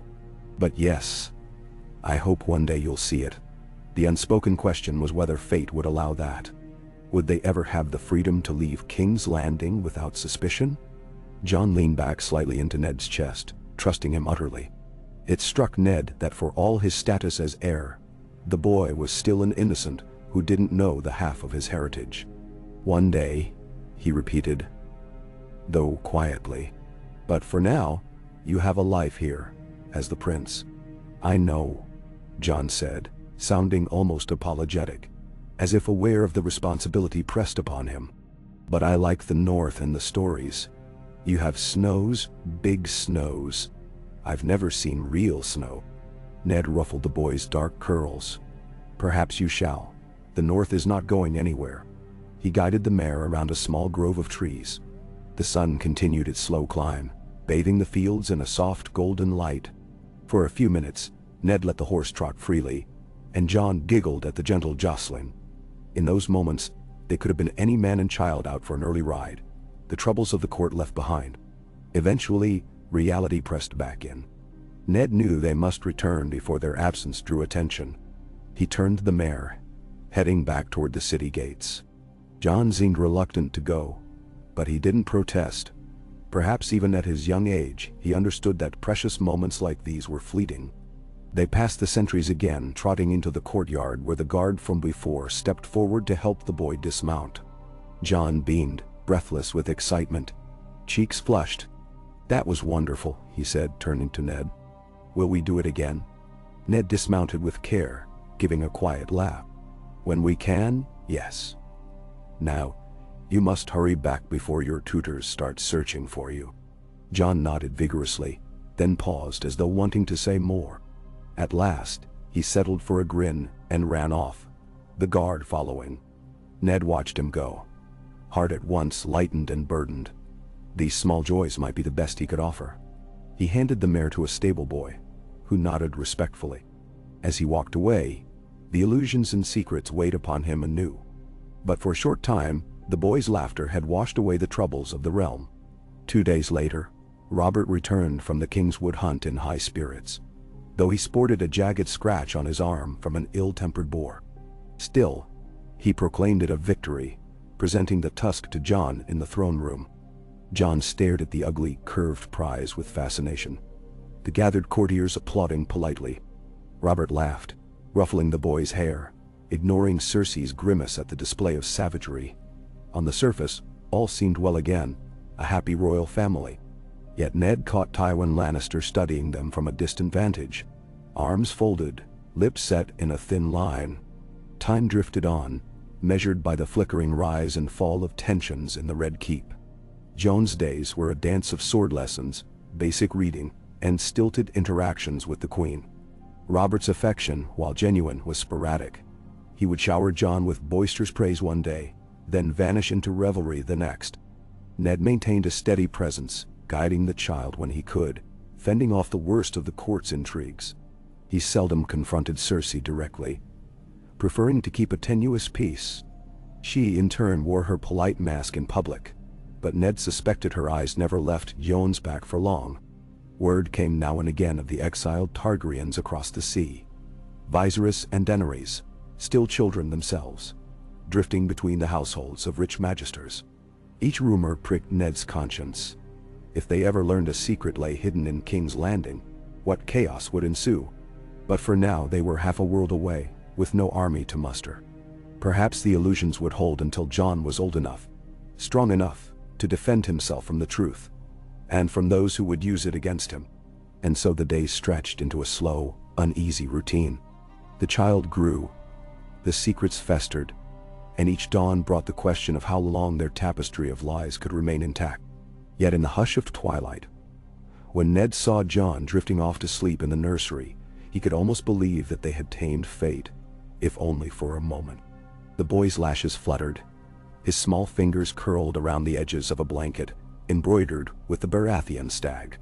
Ned would stand watch, heart heavy with remembrance of Lyanna, mind churning with the knowledge of Rhaegar's blood. In that fragile space between duty and despair, he clung to one simple truth. He had promised to protect the child. He would not fail her again. In the months that followed, more cracks formed in the veneer of unity. Tywin Lannister quietly pressed for alliances, fueling subtle doubts. Cersei began to pull Myrcella closer, grooming her as a perfect courtly princess, while leaving Jon in a murky position of half-acknowledged importance and half-resented presence. Robert drank more, laughed louder, grew heavier.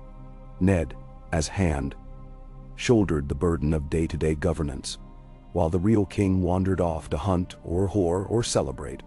Through it all, Prince Jon learned to read, learned to parry with a wooden sword, learned to bow in exactly the right manner before the courtiers. He was, by all outward appearances, the beloved heir to the Iron Throne. Yet behind every bow, every courtesy, lurked the knowledge that illusions could only shield them for so long. Ned sometimes caught himself wondering if he had done the right thing by letting Robert claim the boy. A cold voice in his mind asked whether it would have been kinder to raise Jon in anonymity in the north, hidden from the dangers of the court. But then he recalled the hatred Robert once bore for all Targaryens, the sure doom that would have greeted the child had the truth been revealed. In the labyrinth of choices available, the path they took remained the only one that granted Jon life, and some measure of acceptance, even if overshadowed by half-lies. One evening, as Ned stood on the ramparts overlooking the city's sprawl, he heard the distant bells of a sept tolling. The music of King's Landing drifted upward, the calls of vendors, the rumble of wagons, the laughter and arguments of thousands. Somewhere down there, people whispered about the prince's parentage, or the queen's pregnancies, or the exiled Targaryens. Yet up here, on the cold stone, the noise sounded like a single, undulating hum. Ned's cloak billowed in a faint breeze. He closed his eyes, feeling the soft press of memory. In another life, he might have been in Winterfell, holding Catelyn's hand, watching his children frolic in the snow. Instead, he was the hand of the king in a city of illusions, entrusted with protecting a secret that could shatter the realm.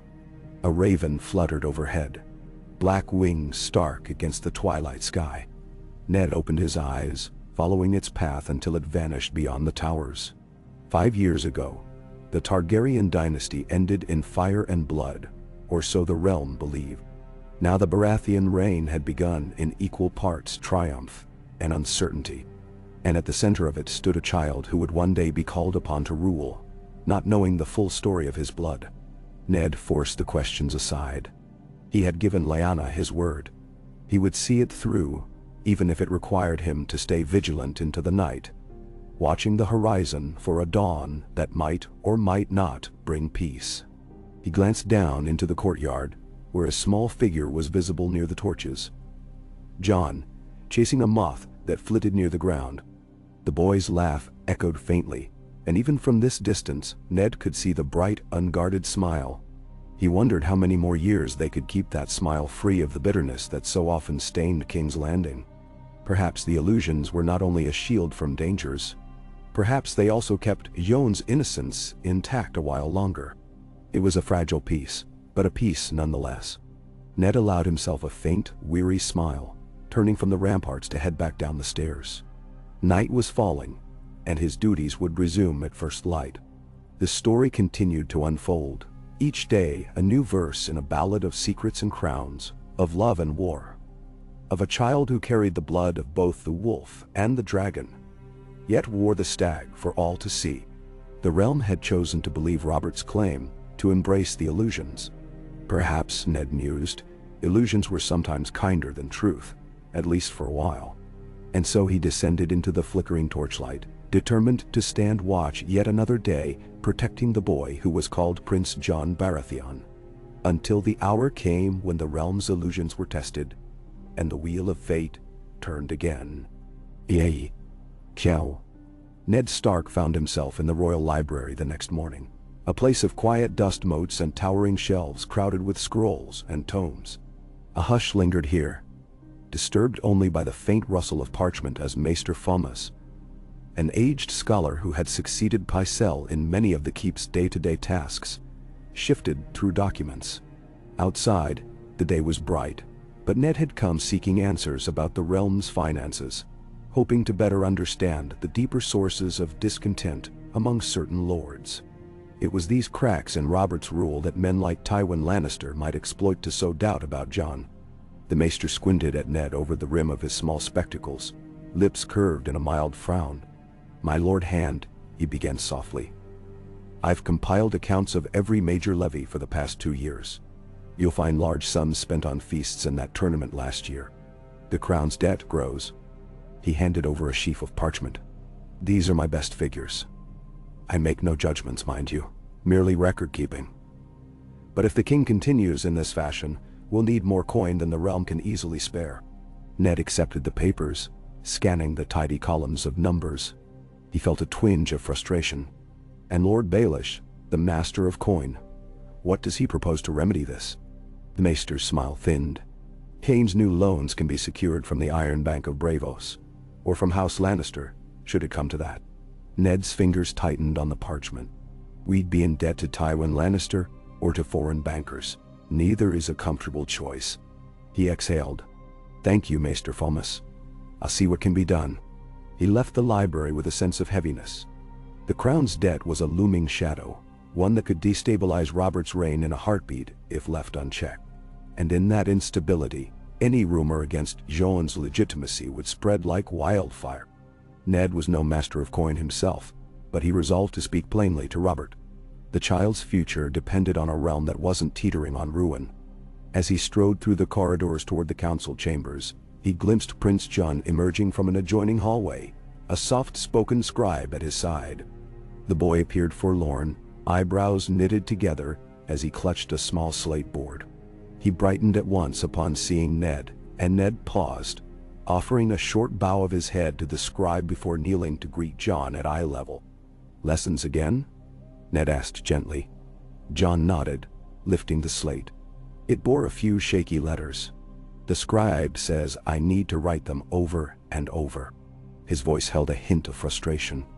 "I keep mixing up the shapes." Ned gave him a reassuring pat on the shoulder.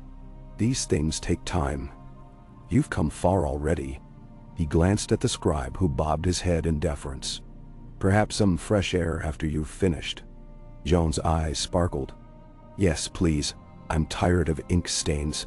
Ned smiled, though it was laced with concern. The child was only 5, still quite young for the rigors of courtly lessons. "Finish your practice and then meet me in the courtyard. I'll see if we can find you a little exercise with the armsmen."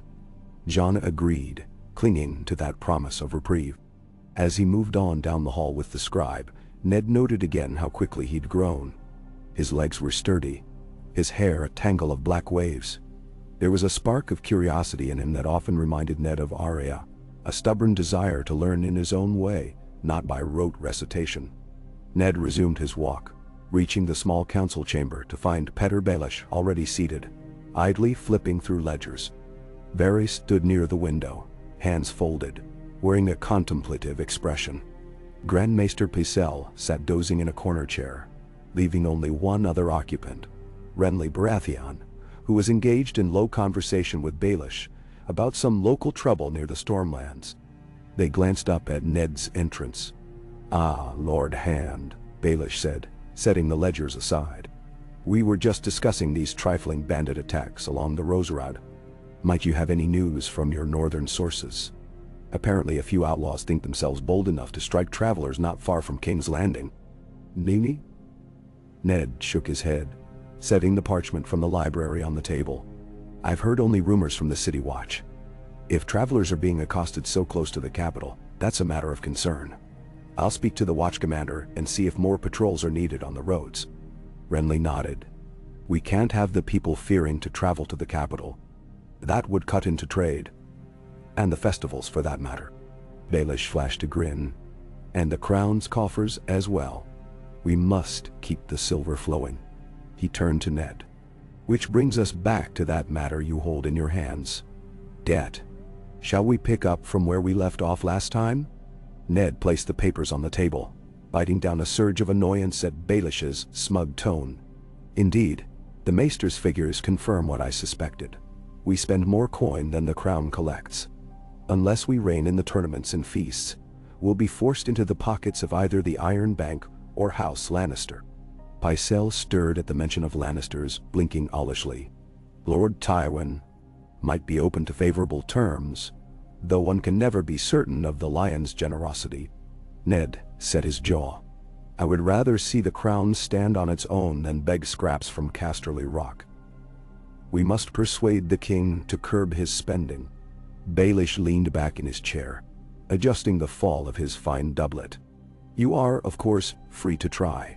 His Grace does enjoy his celebrations. And with a growing family, there are bound to be more tournaments, not fewer. His eyes flicked toward Varys. Perhaps you might counsel caution as well, my Lord Spider.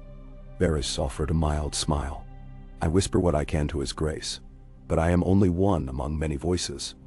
Ultimately, it will be the Hand's counsel that carries weight. If the king chooses to heed it. They all looked to Ned, who resisted the urge to sigh. I will speak to Robert in private. Surely, for the good of the realm, he will see reason. He gathered the documents. If there's nothing else pressing, I'll take my leave to find the king now. Renly shrugged. He should be in the mews with his hawks, last I saw. Best of luck. A hint of wry amusement flickered in his eyes. Ned exited, heart heavy with the knowledge that convincing Robert to retrench on lavish expenditures would be like telling the sun not to rise. But he had to try. Time was running short to keep the realm stable. The next rebellion or crisis might well tear down everything if the coffers were empty. He saw again in his mind the image of Tywin Lannister in the Great Hall, watching Jon like a predator, eyeing prey. The slightest sign of weakness could embolden that man to press for a new order in which the Queen's golden-haired children, present or future, might supersede Jon's claim. He found Robert exactly where Renly had predicted, in the mews atop a turret, accompanied by 2 huntsmen. The hawks perched on wooden stands, twitching and rustling their wings, occasionally letting out piercing calls. Robert wore a dark blue tunic belted at the waist, fists propped on his hips as he watched one of the huntsmen fit a leather hood over a hawk's head. Robert turned at Ned's approach, a grin lighting his face. Ned, come to watch me train these beasts, or to bury me in more talk of debts and taxes. I wager it's the latter. He chuckled, though it held a note of exasperation. Ned offered a small bow. Your Grace, I fear it's indeed the latter. The coffers run low. If we keep hosting lavish feasts and tournaments. Robert cut him off with a wave. Gods, Ned, must we speak of coin every waking moment?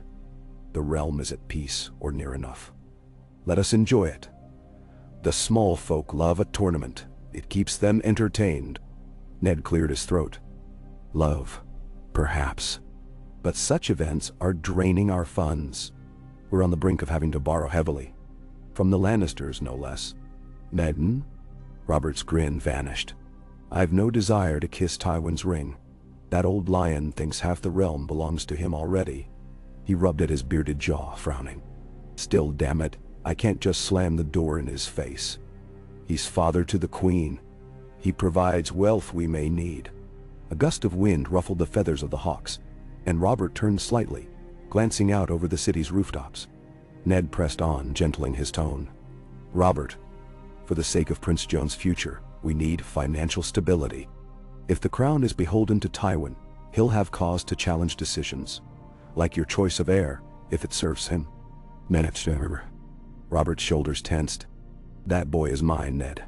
No damned lion will change that. Jon was born of my love for Lyanna. His voice caught briefly on the name, a flicker of old pain. But, you're right about the debt. Perhaps we can cut back, or impose higher taxes on the Tyrells. The Reach is plenty rich. Ned suppressed a weary sigh. We can't tax one region unfairly. It'll sow resentment. We need a balanced approach. Fewer extravagant celebrations, a modest increase on certain imports. Robert groaned, snatching a hawking glove from the huntsman and pulling it onto his thick hand. Fine. Draft me a plan. But do it quickly. I don't want to spend the rest of my life squinting at ledgers. He beckoned a hawk onto his gauntlet. The bird shifted, talons gripping the leather. You have my word. I'll try to be more careful. Ned inclined his head in gratitude. Thank you, Your Grace. The realm will be better for it. And so will Jon. Benswat. At the mention of the child, Robert's expression softened. He's growing tall. I took him on my knee last night and nearly wrenched my back lifting him. He's not so little anymore. He'll be a fine warrior someday. A new warmth entered his voice. I wish Lyanna could see him. Ned bowed his head briefly, feeling a familiar sorrow lodge in his chest. She would have been proud. Robert nodded, a faraway look in his eyes, then turned to the huntsman. Let's fly the hawks. He glanced at Ned. Stay and watch if you like. But I gather you have more pressing concerns. Ned stepped back. I'll leave you to it then. He offered a respectful dip of the head and began his descent. He could only hope Robert would follow through on his promise, though he knew the king's moods could shift like winds off the sea. Making his way down the stairs and through a maze of corridors, Ned revisited the idea of Tywin Lannister's influence. If the debt forced them to rely on him, Tywin could, in time, orchestrate a quiet power play. The Queen was already forging her own network of supporters within the court. Rumors kept circling too. Little insinuations that the prince's hair was too dark, that the timing of his birth was suspect. While most lords dared not speak these doubts openly, enough seeds had been sown to create a hush of speculation behind closed doors. Reaching the courtyard, Ned was greeted by the sight of Jon brandishing his wooden sword at a practice dummy. The armsman, a patient fellow named Sir Wyn, was calling out instructions. Jon's face gleamed with sweat, but a smile tugged his lips. Nearby, a pair of guards watched with mild amusement. Ned took a seat on a wooden bench, leaning forward to observe. The boy was improving, though his footwork still needed refinement. Each time the armsman corrected him, Jon's small brow furrowed in intense concentration. After a few minutes, Jon noticed Ned and practically beamed. Look, I'm doing it better today, he called, stepping forward to give the dummy a clumsy thwack on its straw-stuffed midsection. Ned gave an encouraging nod. Well done. Keep your shield up, though, he advised, noticing how Jon tended to drop his left arm when swinging. A good warrior never leaves his guard open. The child's face grew serious, and he adjusted accordingly. His next strike looked more balanced, and the armsman rewarded him with a small pleased clap. They resumed, the dull thud of wood on straw echoing across the yard. A swirl of skirts caught Ned's eye as Cersei approached, flanked by two ladies-in-waiting. She paused at the edge of the courtyard, gaze flicking from Jon's training to Ned. A faint smile crossed her lips, though it was as chilly as the winter wind. She glided forward, every inch the queen. Lord Hand, she greeted, inclining her head slightly. I see the prince is once again engaged in martial pursuits. One wonders if he's had time for his studies. Jon froze at her voice, wooden sword dropping to his side as he turned to face her. The armsman quickly stepped back, bowing at the waist. Ned stood, clearing his throat. Your Grace, Prince Jon is learning both letters and arms. Surely that's fitting for the heir. Cersei's green eyes slid from Ned to Jon. She beckoned the boy closer, ignoring how his steps seemed reluctant. My sweet prince, she said, bending slightly to place a hand on his shoulder. You mustn't neglect your reading and your courtesies. You will be king one day, and kings must be skilled in more than just swordplay. Her gaze flicked back to Ned. We wouldn't want him turning into a mere sellsword. Jon swallowed, uncertain how to respond.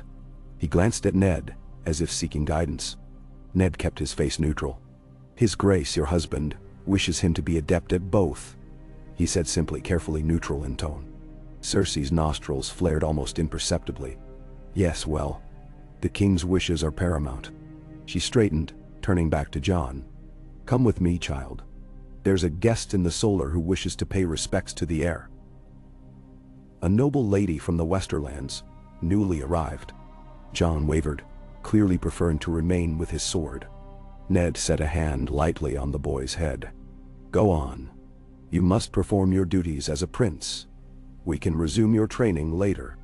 Jon looked down, then nodded. All right. He handed the wooden sword to the armsman and followed the queen, though he threw a wistful glance over his shoulder at Ned. The ladies-in-waiting, trailing behind Cersei, giggled about something or other. Ned watched them go, tension knotting his gut. Cersei's influence over Jon had grown these past months, and though she could never truly love the boy, he was after all a symbol of Robert's devotion to Lyanna. She held a mother's place at court in the eyes of most. It was a precarious dynamic.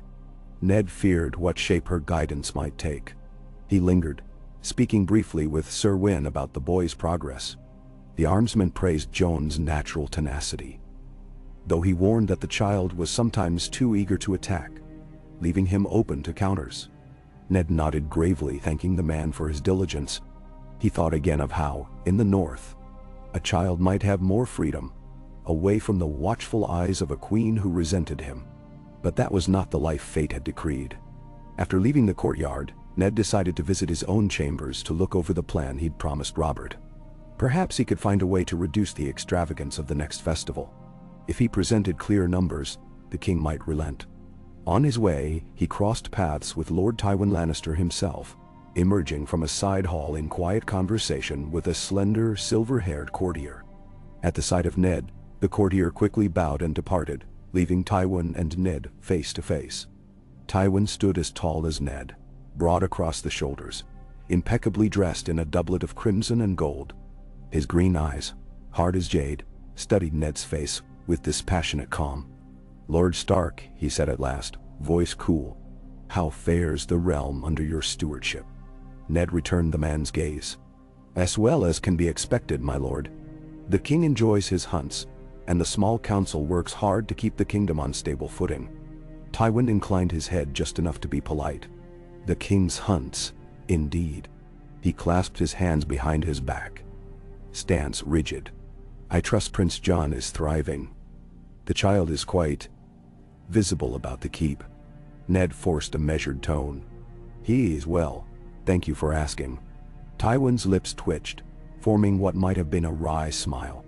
I pray he remains so.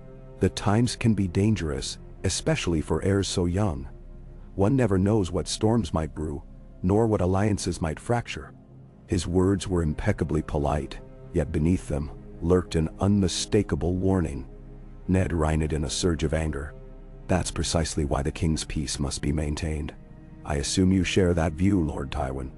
The older man dipped his head again, not quite yielding but feigning agreement. I serve the crown, Lord Stark. In all things. Then, in a tone so bland it was almost insulting, he added, please convey my best wishes to Prince Jon. Without waiting for a reply, Tywin turned and strode away, his crimson cloak sweeping the floor, leaving Ned to seethe in silent frustration. There it was, another subtle jab about the boy's precarious position. Tywin's brand of courtesy was sharper than any sword. He never said anything outright treasonous. Instead, he let barbed phrases lie in the air, ready to be deciphered by whomever had the wit to listen. Ned continued on to his chambers, half in a daze. Once inside, he locked the door and stared at the bare stone walls, breathing slowly to center himself. Every day, the tension coiled tighter. So far, Robert's presence had kept Tywin and Cersei in check. But Robert was not immortal, nor was he particularly careful with his health or safety. If something happened to him, gods forbid, a struggle for the throne might erupt in a heartbeat, with Jon the center of it. He sank onto a chair, steeling himself to focus on the ledgers. He had to do his duty, had to safeguard the realm against chaos. For Jon's sake, for Lyanna's memory, for everything that had led him here. The candle on the desk flickered as he opened the ledger, eyes moving over the columns. He would not let Tywin Lannister and his sly insinuations dismantle what Robert had built. He would not let the illusions unravel, not until Jon was strong enough to withstand the truth of his blood. Hours slipped by. He charted possible reductions in spending, ways to redirect taxes without angering half the lords in the realm. He paused only when a servant knocked, bringing word that the Queen had requested his presence in the Solar for a brief discussion. Ned set down his quill, bracing for another test of wits. With each day, Cersei's demands grew more pointed. She might call it a discussion, but he expected a confrontation. Upon reaching the Solar, he found Cersei seated by the wide window, the afternoon sun illuminating her golden hair. She wore a gown of pale green, cut low, a golden lion brooch at her shoulder. Her face was impassive, though her eyes narrowed when she saw him. "Lord Stark," she said with a slight nod. "I trust your duties keep you busy." He inclined his head. "They do, Your Grace. What can I do for you?" She gestured to a settee, inviting him to sit. He did so warily, while she remained poised in her own seat. One of her ladies poured them wine, then drifted out of earshot. Cersei let the silence hang for a moment before she spoke. "I've just had an interesting conversation with Lady Dorna Lafford, who visited today from the Westerlands." She expressed delight at meeting Prince Jon, though she wondered aloud about certain genealogical matters. "Many?" Ned forced his expression to remain neutral. "Indeed." "Yes," Cersei said, swirling her wine. She seemed surprised by Jon's dark hair, and felt compelled to mention that Baratheon features are usually that inky black, while Stark's can have various shades of brown. She noted that the child's eyes shift color in certain light. I, of course, reassured her that Jon is the king's true-born son. But these whispers continue to surface. Ned's stomach nodded. "Rumors spawn easily, Your Grace. They can be quieted." Cersei took a delicate sip of her wine, eyes fixed on Ned's face. "Horse, yet the more they're repeated, the more persistent they become. And I've noticed that sometimes the boy himself has questions. He wonders about his mother, about why no one speaks of her openly. He knows only that she died before they could wed, that the war happened, and so forth." Ned drew in a slow breath. He is young. The details of the rebellion and the tragedy that befell Lady Lyanna can wait until he's older. "Hi." "Certainly," Cersei said, setting her wine aside. "But I see you in the courtyard, in the corridors. He clings to you as though you were some surrogate father. I wonder if you encourage him to question his parentage, perhaps feed him northern tales that overshadow my rightful place as queen." Ned stiffened. "I do no such thing. I care for the boy's well-being, that is all." Her lips curved in a cold smile. "You have always been devoted to your sister's memory, I know, and to Robert. But do remember that I am the queen, and Jon is recognized by the crown as Robert's heir. Any doubts about that are an affront to me as well as to the king." Ned met her gaze, refusing to yield. "I understand perfectly." She stood, gliding closer, the skirts of her gown rustling across the floor. "Good. Then you'll not oppose me if I choose to arrange for stricter oversight of his lessons, or if I limit his time in the yards. He must learn discipline. If he's to be king, he should not be running about with a wooden sword every morning." Mentioned. Ned bit back a retort that the boy needed a childhood. Instead, he kept his tone measured. "I've no objection to balanced lessons, Your Grace, but physical training is also vital. The king himself encourages it." Her eyes narrowed slightly. "Yes, the king does. But the king is often absent, and I am here. I have the child's best interests at heart, no matter what you might believe." She let those words sink in, then turned away with a swirl of her skirts. "I expect your cooperation." Before Ned could respond, she made a subtle gesture to her lady, who returned to escort him out. "Dismissed." He bowed stiffly, leaving the solar with tension radiating through his shoulders. Cersei's threat was clear. She intended to tighten her hold on Jon, shaping him according to her own preferences, limiting Ned's influence. It was a direct challenge, but one Ned had little power to counter so long as she acted within her rights as queen. He retreated to the airy corridor, each step echoing on polished stone. Servants passed, bowing quickly, not daring to meet his eye.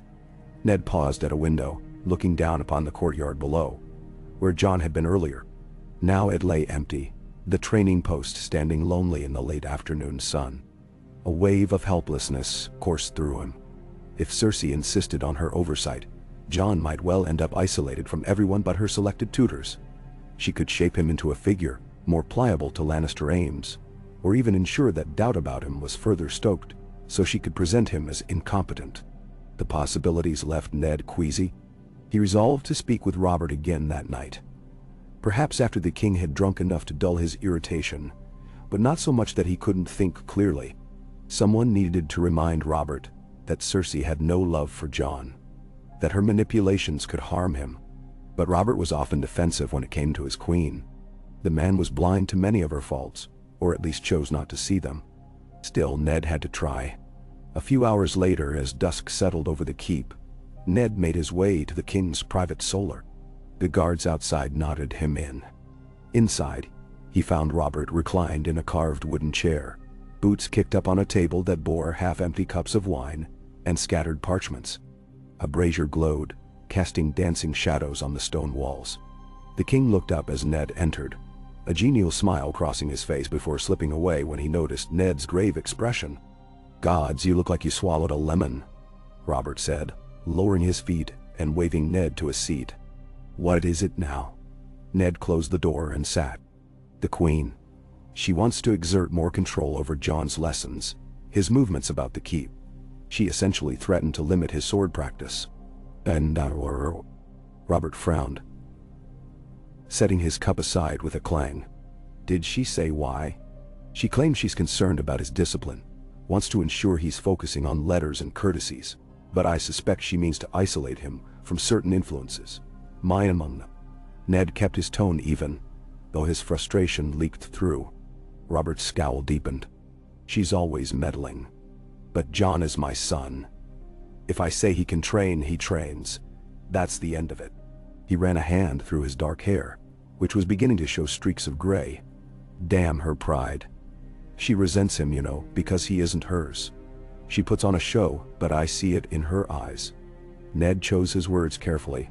"Then forbid her from interfering. Make it clear the boy's education is for you to decide, not her." Robert's mouth set in a hard line. "You think it's so simple. She's the queen. We're meant to stand united before the court. If I publicly contradict her, it weakens both of us. Gods, I hate this serpent's nest of politics." He reached for his cup again, swallowing a large mouthful of wine. A trickle escaped down his chin, and he wiped it away with the back of his hand. "But I'll not have my heir caged like some pretty bird.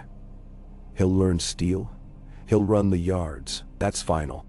Ned felt relief, but also doubt. "Will you make that plain to her privately?" Robert paused, swirling his wine. I will, when the moment is right." He gave a short laugh. "But enough about that, Harpy. You want some wine? I have a fresh cask from the arbor. Sweet and strong?" Ned shook his head. "No, thank you. Another matter. I spoke to you about the spending. I have some proposals if you'd like to review." Robert waved a dismissive hand. "On the morrow, Ned, on the morrow. My head's too full of hawks and hunts and curses at the moment." He drained his cup, then set it down with a thud. "All this talk of coin and the queen's meddling. Let's speak of something else. How are your children in Winterfell?" The mention of his own children stirred a pang in Ned's chest. "They're growing. My wife writes often. Robb is nearly as tall as me. Sansa's needlework improves. Arya still has little use for ladylike ways. And Bran grows each day. Robert listened with a wistful look. "You should bring them south one day, let them see the capital. I'd enjoy meeting them all properly." He paused, a hint of sadness creeping into his eyes. They'd get along well with Jon, no doubt. Ned tried to picture that, all the children together, free from the tensions swirling around them. It seemed impossible. Perhaps one day when the realm is more settled. He forced a small smile. "I won't keep you further, Your Grace. Rest well." Robert grunted in acknowledgement, reaching for the wine again as Ned stood. The hand withdrew, leaving the king alone in that smoky chamber. A man battered by the burdens of kingship had once embraced with laughter and a warhammer. Outside the door, the corridor felt cooler, emptier. Ned drew a steadying breath, prepared to return to his own rooms for the night, but found his mind too restless to rest. He turned down a side passage that led to a small balcony overlooking the bay. The night air there carried a brisk tang of salt, accompanied by the flicker of distant lanterns on ships moored in the harbor. He found solace in the hush. The city below glittered like a swarm of fireflies, restless and full of rumor. The boy sleeping in Maegor's holdfast was the center of so many secrets. Ned's heart felt heavy with the knowledge that half the realm questioned Jon's father, while the other half said it mattered little so long as Robert recognized him. He lingered a while, letting the breeze clear his head. Then he heard soft footfalls from the corridor behind. Turning, he saw Sir Barristan Selmy approach, helm under one arm. The old knight paused, as if weighing whether to interrupt, then ventured a quiet greeting. "Lord Stark," he said. "A fine night's view." Ned inclined his head. "Sir Barristan." "I was just clearing my thoughts." Barristan came to stand beside him, gazing over the city lights. His voice was gentle. "Sometimes, I remember when Prince Rhaegar held tournaments at Harrenhal, or the times I saw him ride through the streets of King's Landing. The city was alive with songs of chivalry. Now, all has changed so quickly." Ned studied the knight's lined face. Barristan seldom spoke of Rhaegar, but he had once served loyally as a member of Aerys' Kingsguard. These days we try to keep the realm at peace. The memory of the war still lingers in many hearts. Barristan nodded, expression solemn. "I recall your sister, Lady Lyanna. She was spirited, and the talk of the realm when Rhaegar crowned her queen of love and beauty. Many believed that moment changed everything."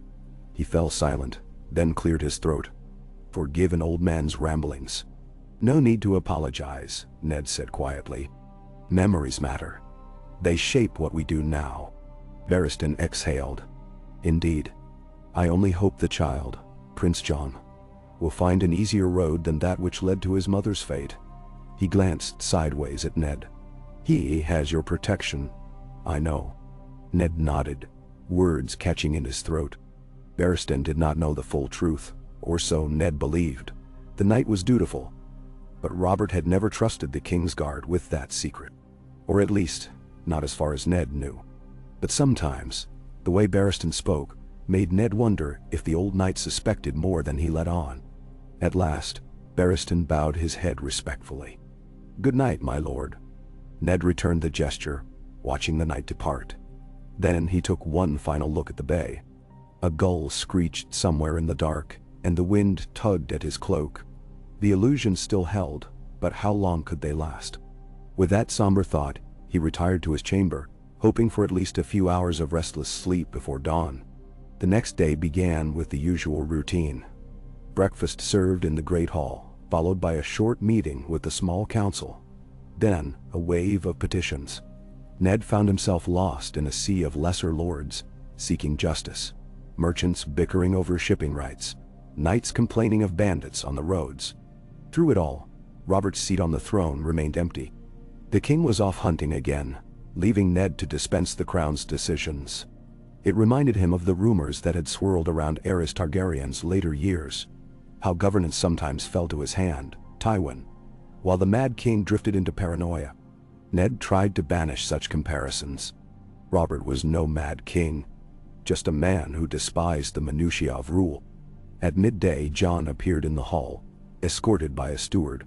The boy's head was bowed politely, and Ned looked up from a petition to see him waiting at the foot of the dais, eyes flickering with a mixture of nerves and curiosity. Ned smiled gently, dismissing the current petitioner for a moment. "Prince Jon, what brings you here?" Jon twisted his fingers together, glancing at the steward as if for reassurance.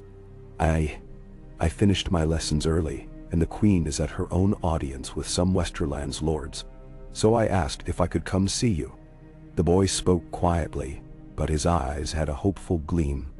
I wanted to watch how you do all this. He gestured at the hall, the line of petitioners, the throne behind Ned. Ned felt a swell of affection. Very well, though it might prove dull. He beckoned. Come sit beside me. Listen quietly and learn what you can. Jon climbed the dais, perching on a small stool that a guard quickly brought forth. He folded his hands in his lap, back straight, as Ned resumed hearing petitions. The next was a blacksmith complaining about the price of iron for the City Watch swords. Ned mediated calmly, summoning a record from the steward to confirm the agreed rates. He offered a compromise that eased both parties. At the corner of his vision, he saw Jon watching intently, brow furrowed in concentration, as though he recognized that real power lay in these subtle negotiations, not just in brandishing steel. One after another, petitioners came. A merchant seeking to expand shipping lanes, a hedge knight complaining of local harassment, a minor noble requesting a boon. Throughout it all, Jon sat quietly. Occasionally, he glanced at Ned with wide eyes, perhaps surprised at how many different concerns reached the throne. Near the end of the session, the steward announced a final supplicant. Lady Dorna Lefford, the same lady from the Westerlands who had evidently commented on Jon's hair color. Cersei's name flickered in Ned's mind. Lady Dorna was middle-aged, with a steel-gray braid coiled around her head, dressed in a modest gown of brown and gold. She gave a deep curtsy. "My Lord Hand," she began, voice carefully polite. "And Prince Jon." She glanced at the boy with a smile that didn't quite reach her eyes. "I am come to offer a gift to His Grace the King. Some fine gold ore discovered in our mines, and to pledge my loyalty anew." Ned nodded. "We are grateful for your gift. The King will be pleased. The Crown always welcomes good relations with the Westerlands." He offered a courteous inclination of his head. "We shall have a steward receive it and prepare a letter of thanks." Lady Dorna rose, her gaze drifting to Jon again. "May I speak directly to the prince for a moment, my lord? I mean no offense." Jon looked to Ned, uncertain. Ned studied the woman's eyes, searching for any hint of malice, but all he saw was a shrewd curiosity. "You may," he said softly, wondering what she would say. Lady Dorna approached the dais, stopping at a respectful distance from Jon. "Prince Jon, your father is beloved by many for freeing the realm from the Targaryen yoke. My house pledged our swords and wealth to the cause, and we stand by him now. I merely wish to say that your presence here is a testament to his victory, and that we hope you will remember those who aided him when you ascend the throne." "Nah-ne?" Jon's cheeks colored at the direct address. He straightened. "Thank you, my lady. I'll remember." His voice held a slight tremor, but he forced a polite composure. Lady Dorna gave a small smile, though there was a flicker of something else in her eyes, perhaps curiosity or doubt. "Indeed. You have the look of your father in you, I'm sure." She curtsied again. "May the Seven bless you." She withdrew, and Ned signaled for the steward to escort her away. Only after she was gone did he exhale, realizing how tense he had become. Jon let out a soft breath, glancing up at Ned. I wasn't sure what to say." "You did fine," Ned assured him, rising from the seat. "We'll conclude for today. The rest of these matters can wait until tomorrow." He gestured for the guards to dismiss anyone else milling about, though the hall was nearly empty now. Jon stood, brushing off his tunic, looking both relieved and a bit proud. Ned placed a hand on the boy's shoulder. "Well done. Ruling is often about listening and deciding fairly, not just giving orders." Jon nodded, brow knit as he processed this. "It's harder than I thought." Ned gave him a faint, warm smile. "Indeed it is. Come, let's find some dinner." They left the hall, heading toward the great dining area. The corridors were lively with courtiers heading the same way. Jon stuck close to Ned's side, returning polite nods, but it was clear he felt awkward in this swirl of adult attention. Now and again, someone bowed low, addressing him as "Your Highness." and the boy mumbled a quiet acknowledgement. Ned's heart ached for him. The child had no real companions his own age, nor the freedom to roam as a normal boy might. At dinner, they found themselves at a table near the dais, where Cersei presided with her ladies and a few high lords. Robert had not yet returned from his hunt, and the queen's expression suggested she was less than pleased by his absence. Jon quietly ate, making sure to follow proper table etiquette.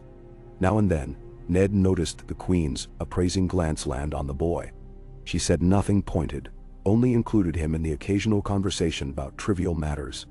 Partway through the meal, Myrcella, Cersei's golden-haired daughter, entered, guided by a septa. She took a seat next to her mother, peering curiously at Jon. The two children exchanged polite greetings.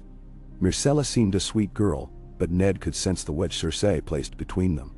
They had rarely played together, despite being half-siblings in the eyes of the realm. When Myrcella quietly offered Jon a small sweet from her plate, the queen's lips thinned in disapproval, but she did not forbid it.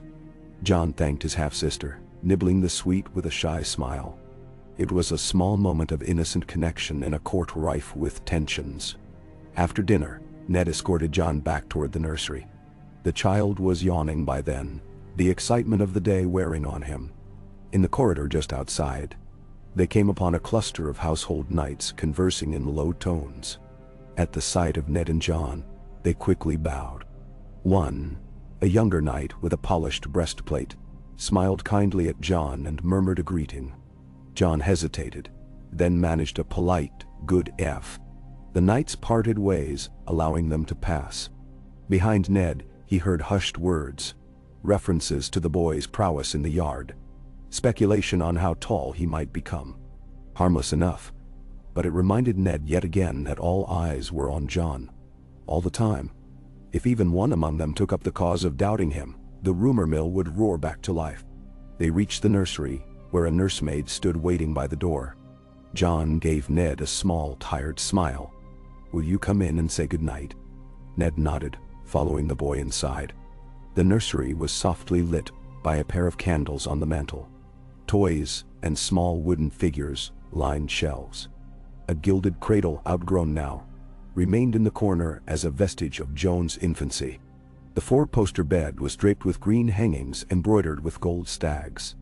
Jon clambered onto it, kicking off his shoes. The nurse fussed over him, smoothing his tunic, preparing him for bed.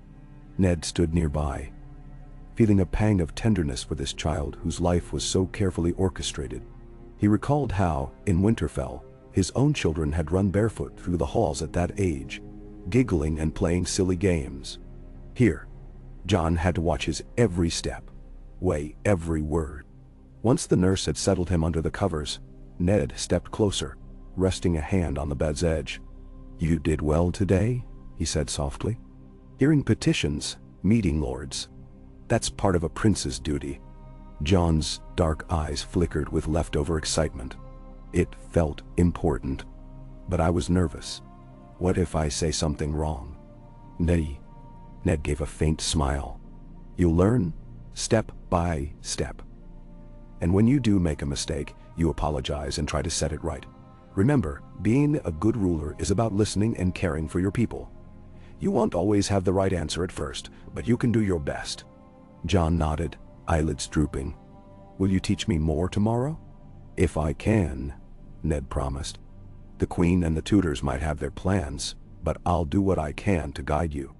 Guilt tugged at him, recalling Cersei's claim on the boy's schedule, but he would not abandon Jon to her entirely. Jon smiled, fighting to keep his eyes open. "Thank you," he whispered, slipping into the haze of near sleep. Ned lingered, watching the boy's breathing grow slow and steady. The nurse gently motioned for Ned to step away so she could blow out the candles. Ned retreated to the corridor, heart heavy yet warmed by a quiet sense of purpose. He would protect this child, guide him as best he could, shield him from the realm's daggers, literal and metaphorical. Outside the nursery, a pair of guards stood watch, arms crossed. Ned nodded at them, and they inclined their heads in respect. The corridor was empty aside from that, hushed in the late hour. Torchlight danced on the walls. He made his way toward his own quarters, footsteps echoing. On impulse, he detoured past the corridor leading to the Queen's apartments, pausing at a vantage that allowed him to see the flickering light beneath her door. She was still awake, entertaining guests or plotting new ways to tighten her hold on Jon. Ned stared at the closed door for a moment, feeling the weight of the secret he carried. If ever Cersei learned the boy's true father, the realm would likely erupt into a storm of blood. And so he walked on, determined to keep the truth buried, at least until he could see Jon grown and capable. In the days that followed, Ned threw himself into the realm's administrative tasks with renewed vigor. He hammered out changes to the King's Landing budget, coaxed the Gold Cloaks to patrol the roads more frequently, and used every excuse to involve Jon in small glimpses of governance. The Queen tried to impose her own schedule of etiquette lessons, septa-led prayers, and hours spent in a solar reviewing genealogies. Ned respected the need for a broad education, but he insisted Jon not be wholly denied the yard. Occasionally, they found themselves at silent odds. Cersei might order the boy to spend the morning indoors, and Ned would quietly counsel Robert to countermand her. The king would do so with a dismissive wave, leading to another resentful glare from Cersei. She never confronted Ned directly in public. Their battles were waged through subtle maneuvers and private words in Robert's ear. At times, Ned found respite in the Godswood. He would kneel by the heart tree, trying to recall the smell of pine and snow at Winterfell. The Red Keep's Godswood was small, but it was quiet, and the red leaves whispered in the breeze. He prayed for Lyanna's guidance, or for the old gods to watch over the boy who bore her blood. He prayed for Robert's strength to endure, for the realm's peace not to shatter. Yet in his innermost mind, he wondered if a day would come when Jon, older and wiser, might sense the truth of his own heritage, and what that revelation would cost them all. On a bright afternoon, as the sun streamed through a high-arched window, Ned paused in a corridor to watch Jon quietly reciting a passage of history to Maester Falmus. The child stumbled over a few words, but showed earnest determination. Cersei was nowhere to be seen, and Ned was glad for that small mercy. When Jon finally managed the correct pronunciation, he looked up, beaming. Maester Falmus gave him a stiff nod of approval, then ambled off to fetch another scroll. Jon caught sight of Ned, eyes lighting with pride. "Did you hear me?" he asked, bouncing on his feet. "I said it right this time." Ned ruffled his hair. "You did. Well done. That was a difficult passage about Aegon's conquest." Jon wrinkled his nose. "All those dragon names. I'd rather hear about your battles in the rebellion." Ned smiled sadly. "Battles are not as romantic as the stories claim. They leave scars that never fully heal. Books can't convey the grief that follows war." "That Hercule." Jon's expression grew solemn. "Father says he hates the Targaryens, but the Maester's scrolls say they ruled for hundreds of years. Were they all bad?" Ned felt a chill at the question, mindful of the boy's Targaryen blood. "Some were good, some were cruel. That's the nature of rulers, Jon. What matters is how they treat their people. Power can twist anyone, no matter the name they carry." Jon nodded slowly, absorbing this. "I want to be a good king someday, not twisted." Ned placed a hand on the boy's shoulder, heart heavy with unspoken truth. "Then remember what you learn here: compassion, honor, the weight of duty. Those will guide you better than any sword." The child gave a shy, earnest smile. "I will." Then Maester Falmus returned, scroll in hand, and Jon resumed his lesson. Ned lingered a moment longer, a swirl of pride and fear stirring within him. The illusions remained intact, and the child he loved as a nephew, even if by blood he was something else, was growing into a decent person. If only the world outside these walls could be as gentle. But the world was not gentle. By nightfall, Ned received word that a group of lords from the Westerlands and the Reach had gathered in one of the Red Keep's lesser halls, whispering about alliances. He suspected Tywin Lannister's hand. Rumors were circulating again, rumors that the prince might not be so firmly entrenched, that if Robert fell, the Queen could put forth another claim. Ned felt the tension coil tighter. The illusions that protected Jon were only as strong as Robert's iron will to uphold them. If Robert ever faltered, through injury, disease, or inconstancy, Jon's right to the throne might crumble beneath the weight of doubt. Late that night, Ned stood alone on the ramparts, looking over King's Landing, the city shimmering with torchlight and hearth fires. He imagined the sprawl of stories in every alley, every tavern, each family living beneath the shadow of the Iron Throne. Jon's fate was bound to all of them, for better or worse. The boy lay sleeping in a guarded chamber, blissfully unaware of half the struggles fought in his name. Ned inhaled the salt air drifting from the Blackwater Bay. The sea's vast darkness mirrored the uncertain future. He recalled Lyanna's face, the faint smile she once had in Winterfell's courtyards, the fierce gleam in her eyes when she argued with Brandon. She'd been so alive. And Rhaegar Targaryen, the Silver Prince, had met him only once in passing, and had never truly understood what drew Lyanna to him. But the result stood in the Red Keep, a living testament to a secret marriage sealed in tragedy. With a final heavy sigh, Ned turned from the battlements and headed back inside. Tomorrow would bring more negotiations, more small steps to keep the illusions intact. He would stand by Jon's side, forging a shield out of half-truths, praying it held until the boy could shape his own destiny. In the corridor leading to his rooms, he passed a flickering lantern and paused. Footsteps echoed behind him, and he turned to see the Queen herself emerge from an alcove, cloak drawn tight around her shoulders. She was alone, no ladies attending her. Their eyes locked in the wavering lamplight. "Out late, Lord Stark?" she asked, voice edged with a curious tilt. "I could ask the same of you, Your Grace." Ned dipped his head.